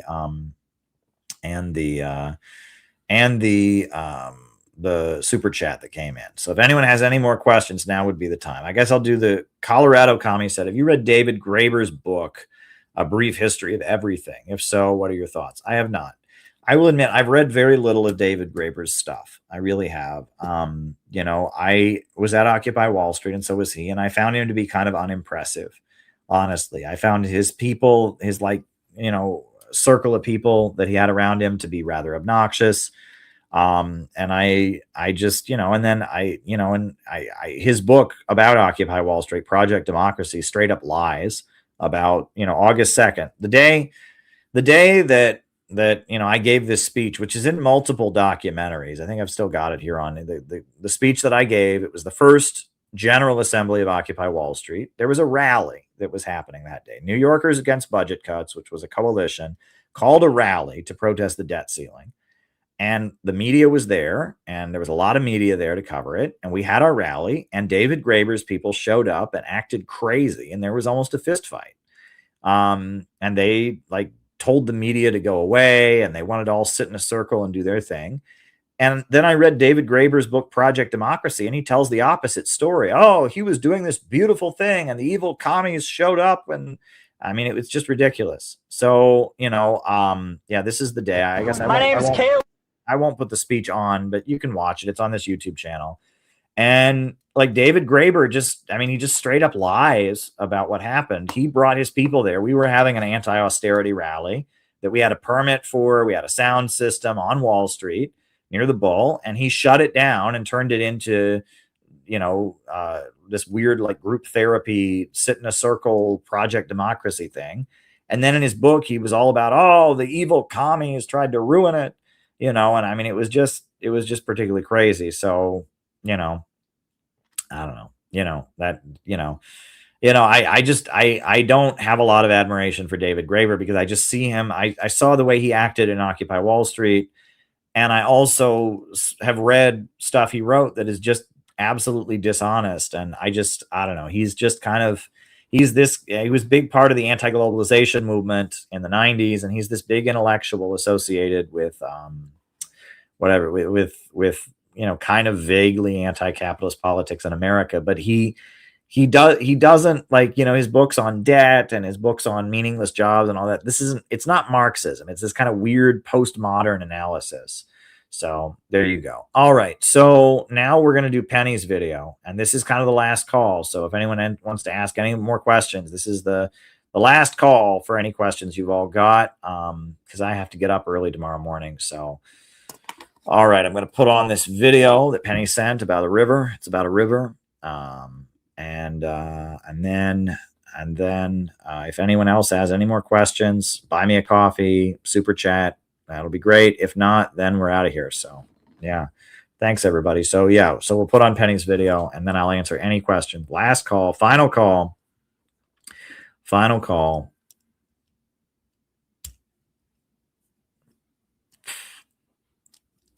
Right. This is Art of Governance about the river. It's a video from CGTN that Penny sent us. So, all right.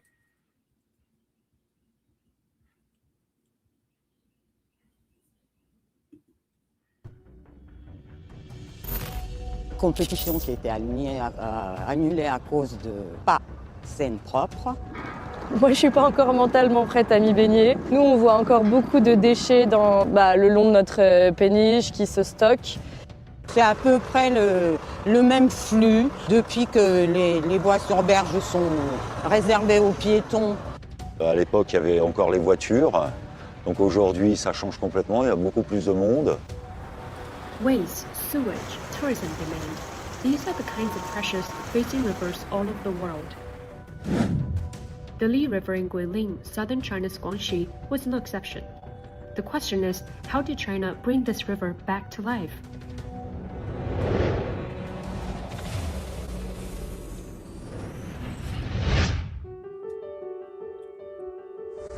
If you've seen the Chinese landscape painting, then you've probably seen this. For centuries, the Li River was a vital artery, linking China's south to the heart of the country. Today, people come here for something different, the scenery itself, under clear skies or veiled in misty rain.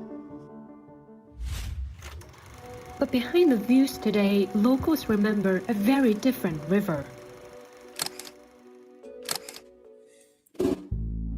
For a place like Guilin, known for its karst mountains, sites like the former Henshanli limestone quarry became an environmental debt from earlier developments. The Li River is about 10 kilometers over there, but in a watershed, it's actually close enough for what happened here to end up in the water. You can still see it today. This place was scarred by broken slopes, bare rocks, and minimal vegetation after years of quarrying. 雨水冲刷，大量的小灰沿着地表排到漓江之内，时间一长呢，除了污染水质之外，还会导致这个河道淤积。那这个喀斯特地貌它的土层比较薄，那一旦裸露出来，它要怎么去修复呀？对于这一边比较陡这一片山体，植被在上面是很难进行附着的。像现在我们采取了生物接皮技术，目前成长的比较好了。下面这一块用的技术主要是新型的支撑带的技术，把我们配方一些基质放在袋子里面，一些植物种子在里面进行生长。我们优先选取我们本地的一些品种，它的适应性比较强，成长很快。就像这一批次一样啊，你看这2年时间就恢复得很好了。当时的这个植被的覆盖率大概在5%左右，现在我们大概已经达到90%的，非常满意。就将山、水、林、田、湖、草、沙一体化的进行考虑的。China has a phrase for its conservation approach. Mountains, rivers, forests, farmlands, lakes, grasslands, and deserts. It may sound like a long list, but the idea is simple. Nature works as one system, so restoration has to work that way too. In 2016, China launched the Shanshui project, one of the world's largest ecological restoration efforts based on this exact idea. The restoration of the Li River, a 5.5 billion yuan effort, is one part of it.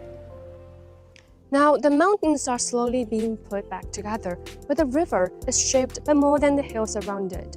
So, what's the rest of the puzzle? The Nanzhou Island sits in the upper and urban reaches of the Li River. Here, the pressure came from daily life right on the river bank. 生活的污水它是无序排放的，河岸线经常遭到冲刷，一些植被也遭到了破坏。岛内的内河也是完全拥堵的。这边的问题离水就更近了。是的，为此呢，我们对那个整个的生态岸线进行了修复。要裸露出来的地方带铁丝网，就是固壁农，没有任何水泥砂浆的，完全生态。也做了一些生态缓冲带的修复，就是水面和陆地之间有一些那种耐水生的植物，有利于保持水土和净化水。岛上的3条内河完全打通，和漓江已经贯通了。那么所有的生活污水已经接入了市政管网进行处理。我们桂林先后制定了11部地方法规，用法治保护漓江。除了常态化的巡逻外，还利用科技赋能，通过数字漓江5G 平台，监测漓江重点区域的水质变化、违规建设、环境破坏等异常状况。Structures can be removed, wetlands can be rebuilt, but people's livelihoods cannot simply be demolished. People are part of the recovery too. So what happened to those who depended on the old ways of using the Li River? Part of the answer is already moving across the water. 后来我们当地漓江这边旅游呢发展的比较好，跟我一样，很多人在外面打工的人都回来在家就业了。现在目前我们景区营运的是1000张的纯电动竹筏，24年底的话完成了全部的这个更换。每年从我们经营收入中拿出10%。漓江阳朔段的话，总共有6个乡镇，享受这个收益的话有4.9万。First of all, the Li River is such a wonderful, beautiful place. Everyone who can find an opportunity to go there should go there. By far the most important is the inspiration and the idea, which has been set out so well by President Xi Jinping, green is gold.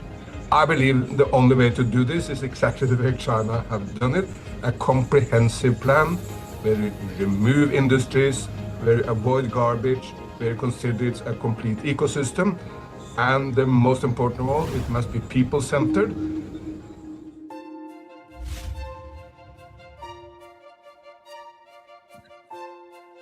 It's easy to admire landscape painting, but it's much harder to protect it. What I found here is a whole system approach to easing the pressure on the Li River. And if it holds, this view will be more than a postcard for visitors. It will be a living heritage for the next generations to come. 祝信喜之前，恭喜。All right. Well, thanks, everybody. It's been fun. I got to say goodnight for now, but I'll be back probably tomorrow night. If not tomorrow night, another night. We had a great Juche study group this week. That's really going great. We keep doing that. That's a really great effort that Noah has done. So good night, everybody. New upsurge in the struggle against U.S. imperialism is now emerging throughout the world. Ever since World War II, U.S. imperialism and its followers have been continuously launching wars of aggression. But the people of various countries have been continuously waging revolutionary wars to defeat their aggression. And while the danger of a new world war still exists, and the people of all countries must get prepared, revolution is the main trend in the world today.